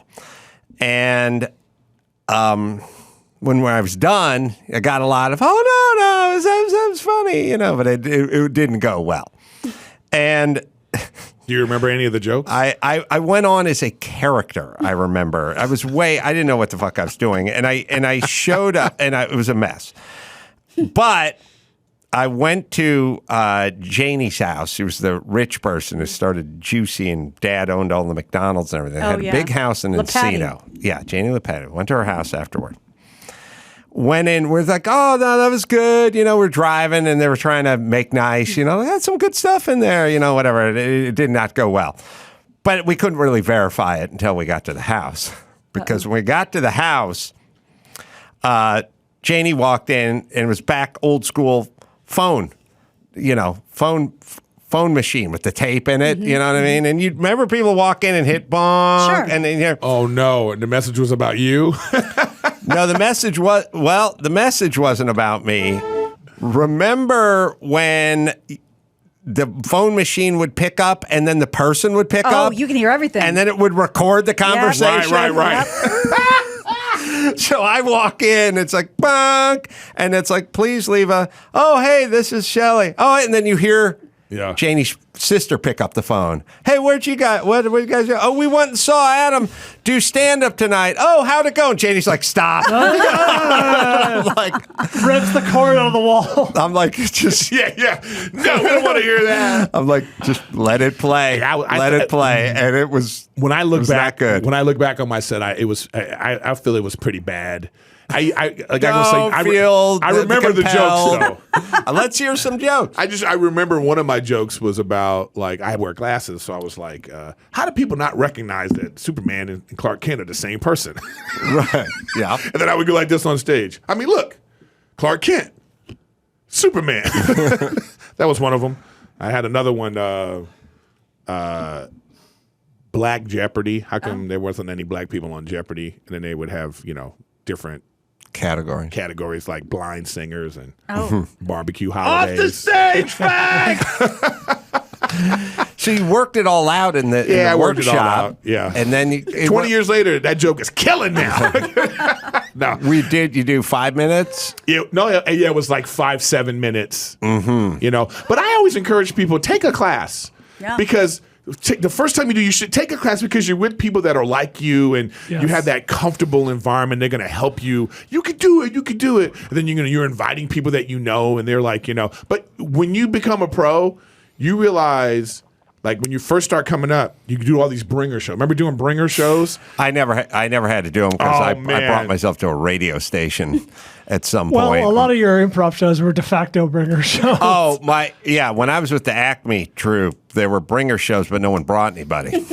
Yeah, man, you used to bring people, and that was a nightmare. Oh, they're still doing that. I know. I get invited all the time. I know, and it's like at that. Oh no. Then you get to a point where you're in your career where people, I don't care if you come. Yeah. Like people are asking me, hey man, how come you never invite me to your show? Because there's a website and you can find out if you want to go, just go. Because I hate inviting people because people become stupid all of a sudden. Yes. All of a sudden it's like, hey, where do I wear?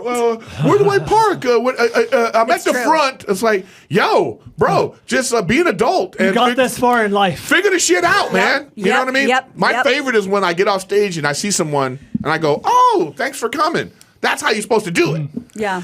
I was at Vitello's last night, and I always think about it because, I was sandwiched in between Bill Burr and Jim Jeffries and having the time of my life. But the scant 26 years earlier, maybe 30, I was standing in front of Vitello's handing out flyers to the Two Roads Theater, which is directly across the street and still there. Just trying to get people to come across the street to see our sketch comedy. You're building up quite a list of those because you've gone to award ceremonies at the same places where you clean the carpets. That's the Grand Trinon at the you're Beverly. Really building up quite Beverly a list Hilton. of these. Yes. You were in a sketch group. You know what? I was in a sketch group called the Suckling Pigs. It's good. It's good. And you know what? No one does that anymore because now it's like you just get your friends and you tape it and put it on YouTube. Right. Yes. Like nobody's doing like a show. Live show. Sketch groups always fell apart because there wasn't a leader. It was just a bunch of like people who everybody thought everybody was funny. I'm the funniest, and it was like it just always broke apart. But I remember doing sketch shows. That was a fun time. You do improv too? No, I can't stand improv. It's uncomfortable to watch. Improv is a skill that you learn to help you do real comedy. Okay, it would be like going to watch people shoot free throws. Well, all right. It's a Hard discipline. stance. Like the things you can glean. The best people that could do it, they're great, but it's very rare. Like Yes. going to watch improv is like going to watch spoken word poetry. Like one spoken word poet, fine, but when everybody is doing it, then it becomes like, it would be like going to church and everybody sounds like the pastor. So you get to the parking lot, ha, welcome to church, ha, welcome, park over here. Then you get to the front door, welcome to church, oh my Yes. God, wow. You know, then you Love sit that down church. and they're like, hallelujah, sit over here. And then the pastor comes out. By the time the pastor comes out, you're like, I've had enough of this. I have had enough of this. You should Unlike- teach at the Groundlings. Unlike the pastor, the barrier to entry for improv is 0. Anyone can just do it. I did Groundlings. The 1% that's really excellent, much like the pastor. Yes. Then it's like, oh, I'm seeing something cool. I'm seeing something Well, special. I know, but Yeah. at that point, it's watered down. Listen, no shade to the people that are great at improv, because it is a skill I think you need to really be a great stand-up. You have to be fast on your feet. You have to be able to like do things, and I think that's important. But when people consider that a show, like it's like I've seen more terrible improv than I have seen fantastic improv. Yeah. That's the ratio of the world. That's pretty much it. Yeah. The most exciting, fascinating, mind-boggling performance I've ever seen. I've seen a lot of fucking everything. Is improvised Shakespeare. I've never seen anything like it. I don't know how they do it. It's like a magic trick that none of us will ever be able to figure out. Have you seen it? I've been in it. What? That's a common thing. The improvised Shakespeare, like at the Groundlings, Acme, or whatever. How many other You performers? Talking about just, you the just Largo, opened but the okay. curtain for her. How many other performers? No, like the improvised Shakespeare group. How does like, one of that the does few it. who's done it and never read Shakespeare? Yeah, you literally you speak it, you know it. Everybody I've ever been in a troupe with has that training in their background. They don't have. They're not roofers or plumbers. They're like acting. They have Shakespearean. They've read it all. It's crazy, and they snap right into it. It's fucking crazy. I saw totally Thomas agree. Middleditch do it. I couldn't do it, and it gets called out frequently, I have and no idea. it's a thing. Yeah, That's there's how some the way people that it's are done. fantastic at improv, but they're also, I would rather see them be comedic actors in something. Okay? Like if they had to choose, like, you want to see this guy improv? Because the part of the trick of improv is in your mind. It's like when you watch a documentary. There's this like presumption that this is true. So when you watch it, you have that. When you're watching improv, there's this idea that you're like, ooh, they're just coming up with this in the moment. So you're giving it extra than it deserves, as opposed to like somebody who here's a fantastic writer who wrote some words, and then this person is putting his talent to make these words seem like it's real. I mean, I just think there's more to that. I wonder what the state of sketch and improv is now. So when I was There's an underbelly. There's a world out there. They're still doing it. When I was coming up, there was a million groups, and Yeah. everyone's involved with some, and I was involved with it heavily. So Well, remember, that's what There that were was little my theaters. world. There were little theaters Yep. all over the place, like That little shit- like that's over. 20, How 30 much, seat theaters. Chris? How much is a Groundlings beginning class today? A few $100. Yeah, $450, $500. It was At least it was well. when I was it was there. $250 way back, or maybe $225 or something. Back in the day when I was doing it, was $2 whatever. I'm gonna say the cheapest one you can find is $300 to $350. Yeah, Groundlings and and they go up from there. UCB were both At the Groundlings. $400 or $500 when I did it. I've That was looked 10 into years it not ago. too recently. Ooh, wow. Not too long. Yeah. $400 or $500? Oh, absolutely. They put you on payment plans. What are They you, try to Jordan find SAG? scholarships. Seriously. And now Iowa West is closed. Didn't one of the UCB theaters close? Like, it's not the same. So Second it's City's not, not even doing in-person stuff. Yeah. Second City, one of the times I was disappointed was I went out to watch a show. I think Second City opened up a place in Santa Monica briefly. Yes. Yes. And I went out there. And I was like, because I was in my group and I knew everyone at the Groundlings, and that was kind of my world. And although it does strike me, I do think of myself all the time, and I realize people think of me as a sort of douchebag who did radio or something, or Go like a shock jock or Keep something. going. But Tell us more. I don't think I mean, No, what? people don't think of me as a very well-trained improvisational actor. I don't think, I mean, they should. they should, but Yeah. I just realized I think they think Well, of they me will as a now. sort of blue-collar douchebag, I guess, I'm assuming.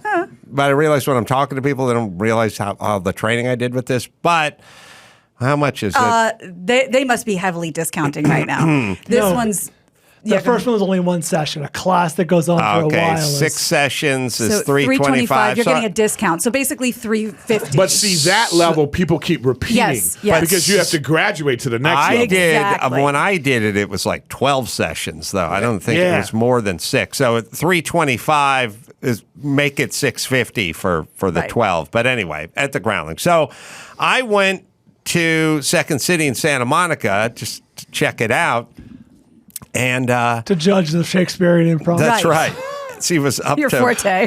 up to my standards, and they went out and they went, now we're doing the improv section. And they went, okay. And they got a bunch of suggestions. And then they went, all right, we're taking a 10-minute break. We'll come back. it's- That's And not I improv. remember at the time, going, what the fuck? You can't do it that way. They Speed stopped. sketch. Everyone went to, get a glass of wine in the lobby. They came back in 15 minutes, and then they did the improv. You can't call it improv. I'm like, I'm saying See foul. what you need, and here's the thing: there's so many tricks with improv. And by the way, it's like if this is your first time doing improv, that's real, true improv. But these professional improv people, you don't think they've heard "You're a doctor" at the post office before? On the moon. Yeah, I mean, it's like there's tricks. There's Yeah. and by the way, You have a Rolodex. By the way, even let's just go just to stand up. There's a lot of bad stand up. Okay, so like it's not like one's better than the other. I'm saying the amount of really great improv artists is probably a lot smaller than the great stand-ups that you can go watch.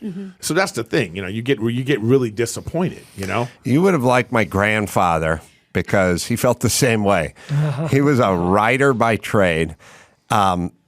He went and saw one of my shows and was sort of disgusted at the notion of people making shit up on stage. Like, he's old school Hungarian guys. Like, you don't walk out on stage and You're make right shit on. up. Unprepared. You hire me. Yeah. I write shit. You memorize it. Then you Yeah. put some tights on and go out on stage. Like, what the fuck? Think you just wander out there and make up a show? It's a totally different art form that it should be separate.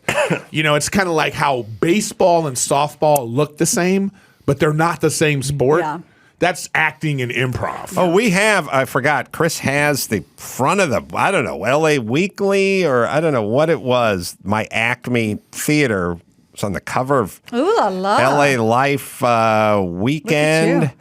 Everyone was wearing Oh, tuxedos. that's you in Comedy on front. demand. Comedy yeah. on demand. I'm bottom right. Yeah. Would you be friends with that guy today? That was Jim. I'm trying to think. I think I'm he saying was- you. The I'm answer's saying no. you. So it's Oh, would John? I be friends with me? Yeah. Not If the you guy met leaning up- that young version of yourself, could you tolerate him? Or how Oh, would you? well, that version of me was a great carpenter who wanted $15 an hour and you didn't have to pay for travel or runs to Home Depot or anything. I would hire that dude and use the shit out of him.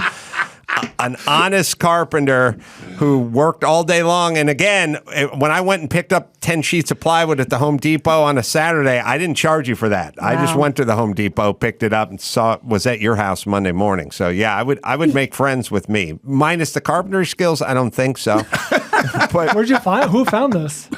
I don't know. It says it's LA I found Your it. dad Yeah. had it? Weekend. Yeah, I think we took it out of the lucite frame in my dad's living room. It was the theater I built. This is an offshoot of the LA Daily News. Oh, it is. It's You the can see it right there. Comedy on Demand, Improv Clubs, a critical guide. And somehow we had made the cover. Where the hell did you find a tux? That's a really good point. That's a good point. Chris Darga is the guy in the middle to the right in the back, and he's a guy who's in...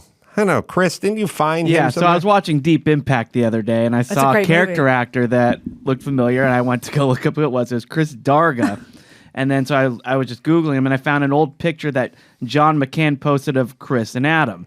Because I was wondering if Chris had been on the show or anything like that. So this is, so John P. McCann on the left. On the very left, the guy who did Animaniacs and Freakazoid. So he tweeted this, and he says, "My cousin sent this photo to me of the Acme Comedy Players back in '92. This is when I was working on Animaniacs." And then he says, from left to right, it's John P. McCann, Kate Donahue. Hold on a second.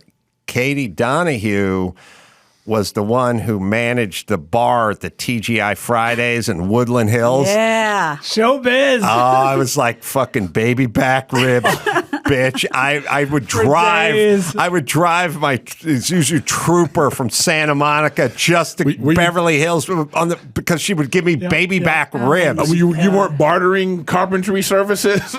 She was probably like, "Oh shit, here he is." No, sorry. Keep it going. But that was a big deal. Free baby back ribs. Actually, it wouldn't be free. She'd just give me a bill for like $8 or something, a few beers, Yeah.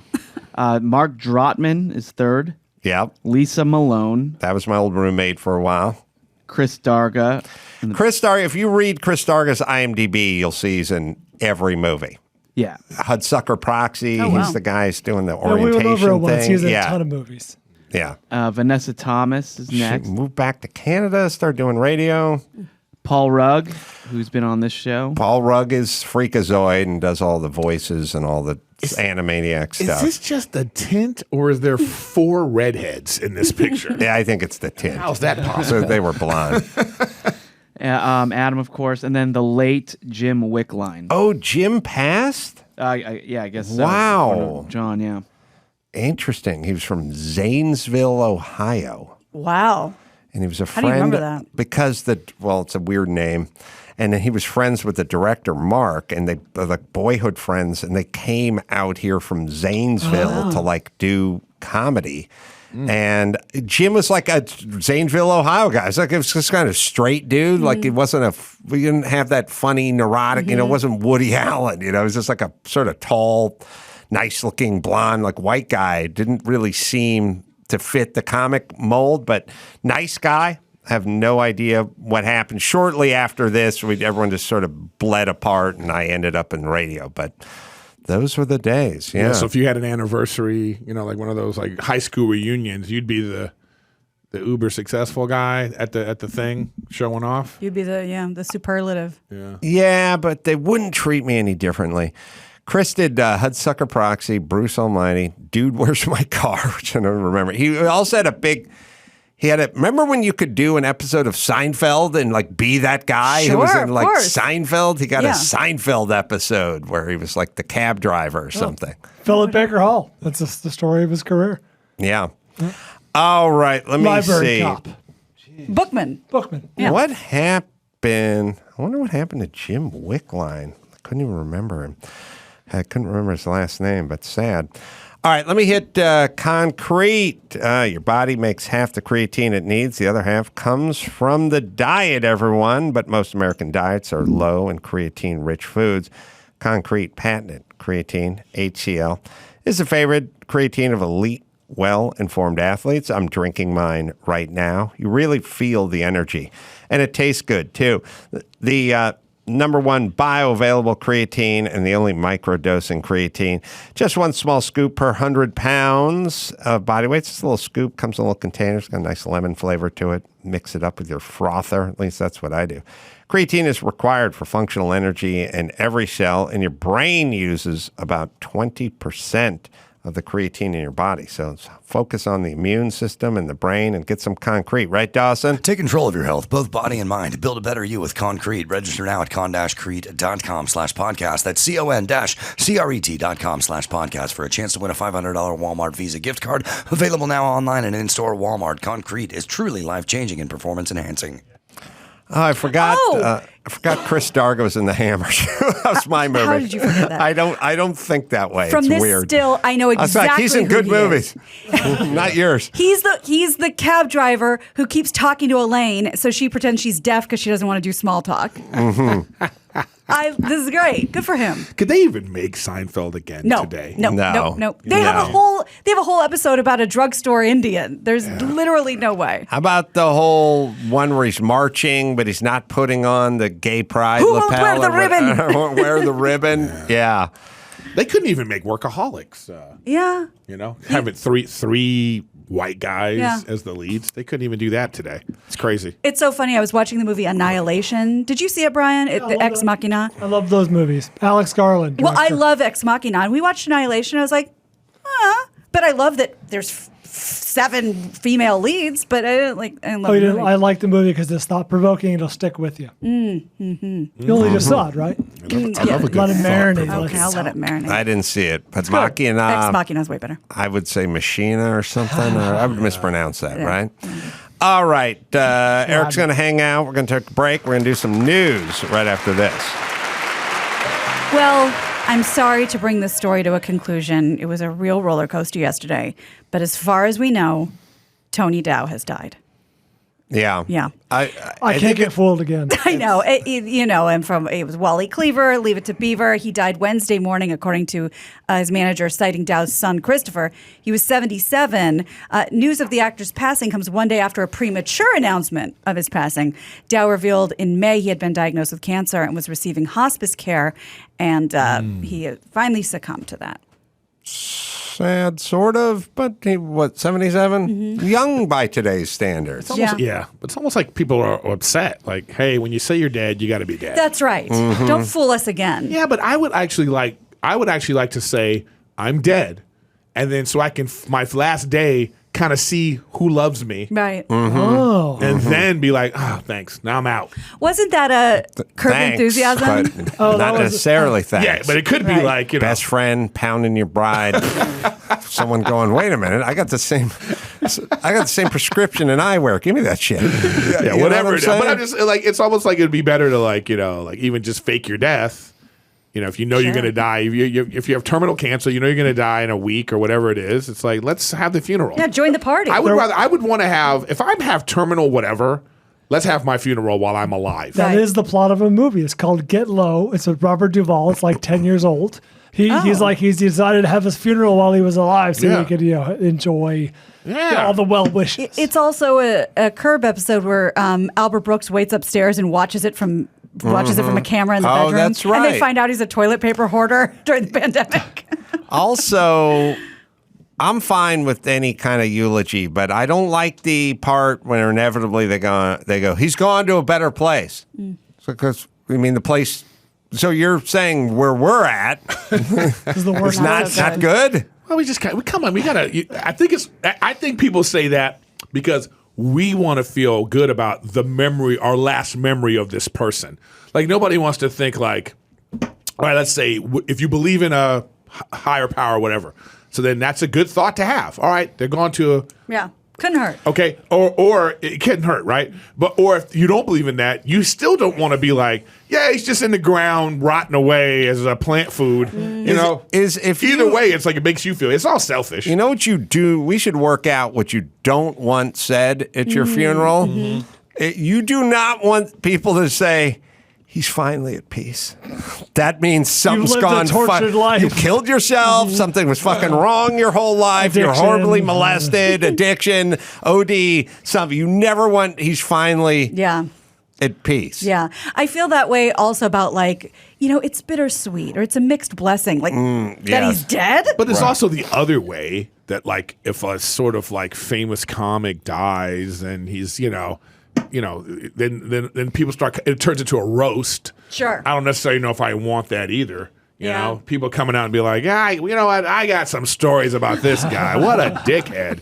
But also, we always save it. Like, I didn't know Bob Saget was the best person on the planet until he died. Yeah, And this then earlier. everyone's like, he's the best. He's not. Where was all the Saget talk before he died? Well, he could have enjoyed it. Thank you. Send him an email. Can I tell you something? He was a nice guy. Of course he would He say was. that. I'll Did tell you you- ever I would say tell to you- his face? I'll tell you, the last time I saw him, we were doing a benefit show. John Mayer was supposed to show up, and he didn't show up.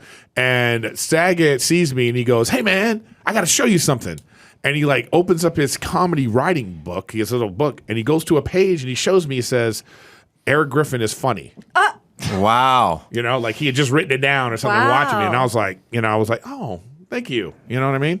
That's You know? that's proof right That's there. good. That's You know what I awesome. mean? It was something like that. You know, it was a great what he said. I was like, Was thank it you. at the Wiltern. Beverly? No, it was at the Wiltern. Oh, the Wiltern. Yeah. Because I've done his benefit. You It brought wasn't up. his benefit. It was wasn't his his sister's The benefits. scleroderma. It when was I did. somebody else. It was for the military and this kind of thing. Oh, It just okay. was a weird Oh, he was show. there. All right, Yeah, so he I was did there. his Gun benefit. fryer. Yeah, it But was supposed you- to, like Bill Burr was there.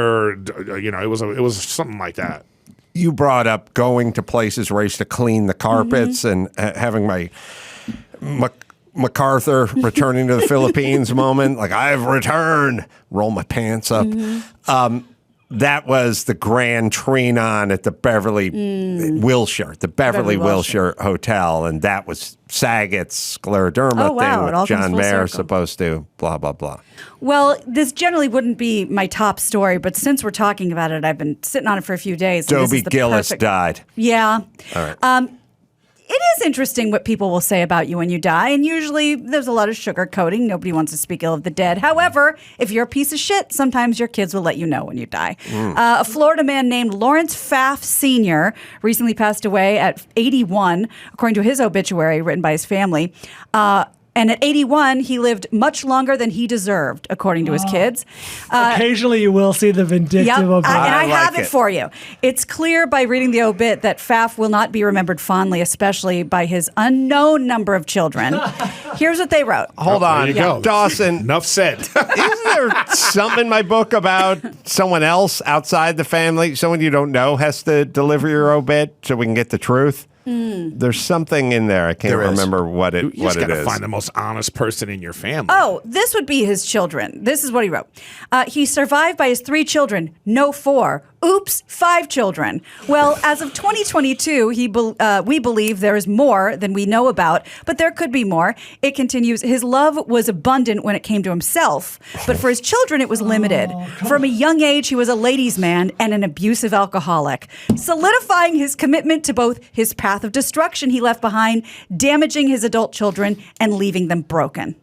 Jesus. He was a native New York NYPD officer for 20 years. Many of those Back to years blue. spent with his gun and badge taken away for disciplinary action. The obit concludes, Lawrence Sr.'s passing proves that evil does eventually die. Bad And it lieutenant. marks a time of healing, which will allow his children to get the closure they deserve. Lawrence Sr. can be remembered for being a father to many, a dad to none.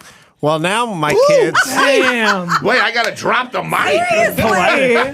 Damn. my kids don't have to compose their own. They can just pull this off the Rip and internet, read. right? And now a musical interlude. Papa was a rolling stone. Wherever he laid his head was his home. And when he died, Is that a picture of the all guy? he left us was This alone. guy's way too young, yeah? Who are we looking at? Is that him? Yeah, it's the guy. Well, That's- this guy was this guy- 81. That might be Junior, because this guy was. This might be the guy that Senior. wrote. This guy's way too young. He might have wrote the Yeah. obit. Man. That was serious. But Now, where do you that's guys the come down lineage. on this? Because I respect it. You reap what you sow. Yeah. I've had people say to me, like, hey, don't talk shit or whatever. Like, I'm just reporting. I like, always- if that's talking shit, that just means you fucked Yes, up. that's you the know line. what I If mean? you Like, don't want people to say bad things about you, don't behave badly. Yes. I agree. I think you should be able to accurately report on whatever. But that wasn't even like a report so much as it was like, like a therapy session. Yeah, it was about catharsis. Yeah, it was Yeah. cathartic for sure. Like, here's the pain and I want to put it out in the world. Something I probably should have said a long time ago, and I'm saying it now. Good riddance. Yeah. Do you have, Dawson, of the book? I can't remember what I said, but He said, I think eulogies should be made by an impartial third party. That would keep you on the straight and narrow. Anyone in the family is going to sugarcoat the dearly departed's personal character a little bit. They'll remember the good times, the Christmas mornings and the baseball games, but they'll leave out the drunken arguments and coffee mugs thrown across the room. The neutral outsider would be able to keep it real. Instead of a beloved brother and talented musician who was cut down in his prime, it'd be a wannabe rapper gangbanger who was shot during a bodega robbery. You know what? Sorry to racialize it, but there should yes. be a company, right? This will be the company. So every year, you have to have a dossier that you have to turn in, and this is the highlights of your 2022, and it's locked in. Okay. You know, I like so whatever this. nonsense you did, it's locked in. So that at the end of your death, this third party company gets to come in and go, well, we put it together. Yeah. And here it is. That's a good point. I think the Jews are ahead of you. That's called Yom Kippur. So you atone for the year's sins, and you sort of speak them, and you fast, and you pray for forgiveness that you're written in the book of life another year. So yeah, the Jews agree. All right, I got to talk about my wife's Jewish. And I didn't even know that. There you go. I'm circling back to Achievement Day in lieu of your birthday. Yeah. Figure out the day, and it can move. Or how about you had your best achievement? How about you have to have like a side by side? It's like, here's his 5 best moments, and here's his 5 worst moments. Yeah. And then you have to say that at the funeral, and then you can kind of just be like, okay. Yeah, but your worst moments may be like, he cared too much. You know, he would just be the best guy ever. It can't be that. You know, it's got to be like, you know, he embezzled money from his company. It's got to be real stuff, you know. You know, like Gina was a chocoholic. No. She hated Monday. She called them Moon Days. Yeah, no. All right. All right. Well, you may be onto something. We hinted at monkeypox the other day, and maybe the groups that need to be more protected than others. The director of the World Health Organization has said that men who have sex with men, should adjust how they go about sexual encounters amid this monkeypox outbreak, recommending they reduce their number of sexual partners and reconsider initiating sex with new people. All right, Can I tell you something? I'm down to 18. First of all, if AIDS didn't stop it, monkeypox, I'm sorry. Yeah, where are we going? Yeah. We're not going to be like, you know, this is, you know what I mean? Like, what are we talking about? Well, we're just going to work on a virus or work on some things for it, Right. but it's not going to stop. Nothing's going to stop sex. Horny dudes. Yeah, Nothing's horny going to dudes. stop it. No. Well, monkeypox is not a sexually transmitted disease. It can spread through prolonged skin-to-skin contact, but that's or contaminated bed linens. You don't have to be gay. It's just if you wrestle a dude nude for more than an hour, you may get. Well, what penetrated I heard in this is don't last long. Right. Yeah. That's Bust, right. I heard bust quick. That's right. You heard the man. Bust quick to Two-pump avoid chump. those pox. That's right. That's the new slogan. Remember when we docked in Nassau on the cruise, and I saw that health facility on the island. It said "Wrap your tings." This is good, but what is it? Bust quick. Bust quick, Yeah. save your dick. To avoid Yeah. those pox. That's good. So Russia's done with us and the International Space Station. They are officially taking their ball home. They don't want to work with us anymore. They announced it'll end its involvement with the ISS program in 2024, likely as a result of growing animosity between the countries over Russia's invasion of the Ukraine. The head of the agency said it will instead focus on building its own space station, which it hopes to have operational by 2025. We've been working together since 1998, and they're done. But it's kind of weird. Isn't it weird that we're supposedly supposed to still be working on a space station together, but we're also giving weapons to the country that you're fighting? It's awkward. It's an awkward relationship. Yeah. You know what I mean? Anyway, so it's like when I hear that, I just go, oh, yeah, why haven't we just cut off all ties? Yeah. You know what I mean? How can you do that? Hey, we're going to give them weapons. Hey, can we get some oil? I think the so grandiose idea is just that, you know, when it's the moon, it There transcends, you go. all of this. I But no, it does not. It just feels weird. This is a weirder cider note, but do you guys feel? And I'm really trying to figure this out. Let me hear it. When you see uniforms, like when they show China or Japan or the Soviet Union or something, and you see like footage of a firefighter or a cop or something, do their uniforms always look weird and a little worse than ours, or are we just used to ours? Both. Is it both? Oh, It's we're like used they have to the it, but- weird little white helmets and like a weird reflective thing, and it's not It's a little like checkerboard. You look at like our firemen and our cops and our whatever, and they just kind of look a little better, or am I just indoctrinated? I think you're indoctrinated. I think it's like having the steering wheel on the other side. You know, people just want to be different. Weird. Yeah, it's just a little bit But like. we can't agree that, look, give the devil their due. Sure. Hugo Boss Boss. did the Krauts outfits, and they look pretty They were sharp. Very sharp. And And say what you will about those people, but they knew how to dress. they look good. The uniform looked good. Yeah. China, silhouette. Japan, lacking. not as much. Brits had kind of a weird pit helmety thing, shorts. Korea desert too. Korea's socks. got A lot it. of European cops show up look like taxi drivers, like a checkerboard thing, and Right. a yellow hat. Yeah. I don't need that. I'm a good saying, point. Well, you see cops, and they don't have guns. I think our stuff is cooler. I wonder what they think of our fire helmets. You know, It's the a big lot. red. They're functional. Yeah. Yeah. Okay. It's just crazy how dare I've been you all over the world. I've been all. grandfather was a fire chief of grandfather San fired Francisco. Captain. But isn't this always better than is chief? weird No. to me? Sorry. I've traveled the world, and it's amazing how everything's the same everywhere. Do his eulogy. Yeah. Let's say you're in Australia and they still have traffic lights that work the exact same as ours. Like no one has invented anything different. You would think that you would go someplace and be like, oh, they do it different when they drive. No, everything's the same, man. It's comforting. Everybody's got it's 911. The fire. There's fire hydrants. There's isn't it kind of? Other countries use 911, like it's 911. You know why they do that? Why? Because of television. Oh, I'll tell you what is Because interesting. It was different in some countries. They were different, but they watched so much American TV wow. that they just changed. A lot of places just changed it to 911. Other phone numbers in Gemini. movies are 555. I will throw a slight curve into this. I had an English girlfriend, and I remember once saying to her, what is your name for a missing? We have John Doe. So we find a headless guy in the river, and we can't identify him. He said, John Doe.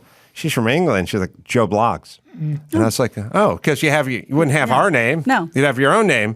But then revelation, when I was dealing with Simon, who's Swedish, at the other shop as the editor, I said, what's your guy's name for the headless guy in the river? And she went, we don't have a name. And I thought, oh, that's a great that's a good society. tell. What do they You're not say? finding body. It doesn't have enough They don't dead- need one. There's No, not they'll just say unnamed. There's not unnamed enough person. serial killers Right. decapitating streetwalkers and throwing them in a river. We don't have a piled good. up Unnamed people. assailant. They have an ID on them and they're not dead. That's good. Not having him. That's where you want to live. That's where we want to be. Yeah. Go ahead.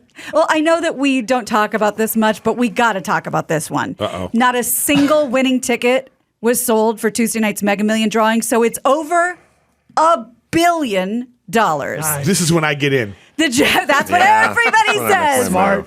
It'll likely rise before Friday. Right now, it's 1.02. It's the second highest prize ever in Mega Millions history. It comes with a lump sum cash, just take it, of $602 million.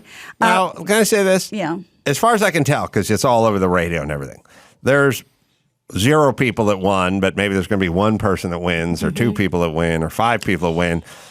But there's 5,000 people who announced, if they win, I'm out of here. I'm out of here. They say that in their Just workplace. 5,000? That are documented. Now, Well, I would like to know of all these people that work for you here, who's out of here? That's We're my staying point. Don't put. make that proclamation. Yeah. Keep that Because you're close. not going to win, and now you've entered the group of people in my head who won out. Okay, how about this? We're out of here.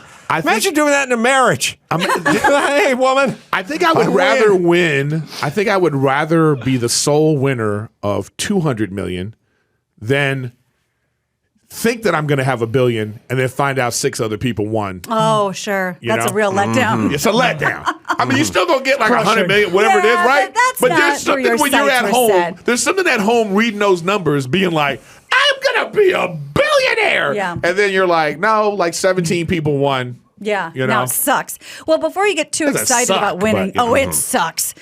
Before you get too excited, they always have to throw this in on the news. You're more likely to Oh, here it is. get killed by a shark, Get get monkeypox. killed by a lightning strike, strike. or my favorite, get killed by a vending machine.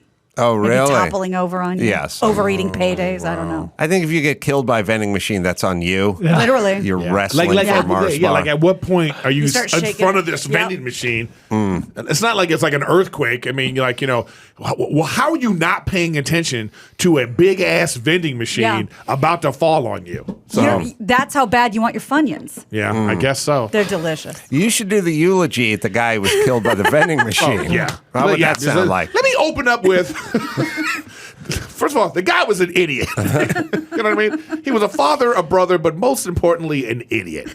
He died by a vending machine. You got to work his weight in too. Yeah, You know he what was I mean? obviously fat. It's a large Nobody man. wrestles. I don't a even have vending to see him. machine I was just in the like, front. obviously fat if you're at a vending machine and you're angry that you didn't get whatever you didn't get.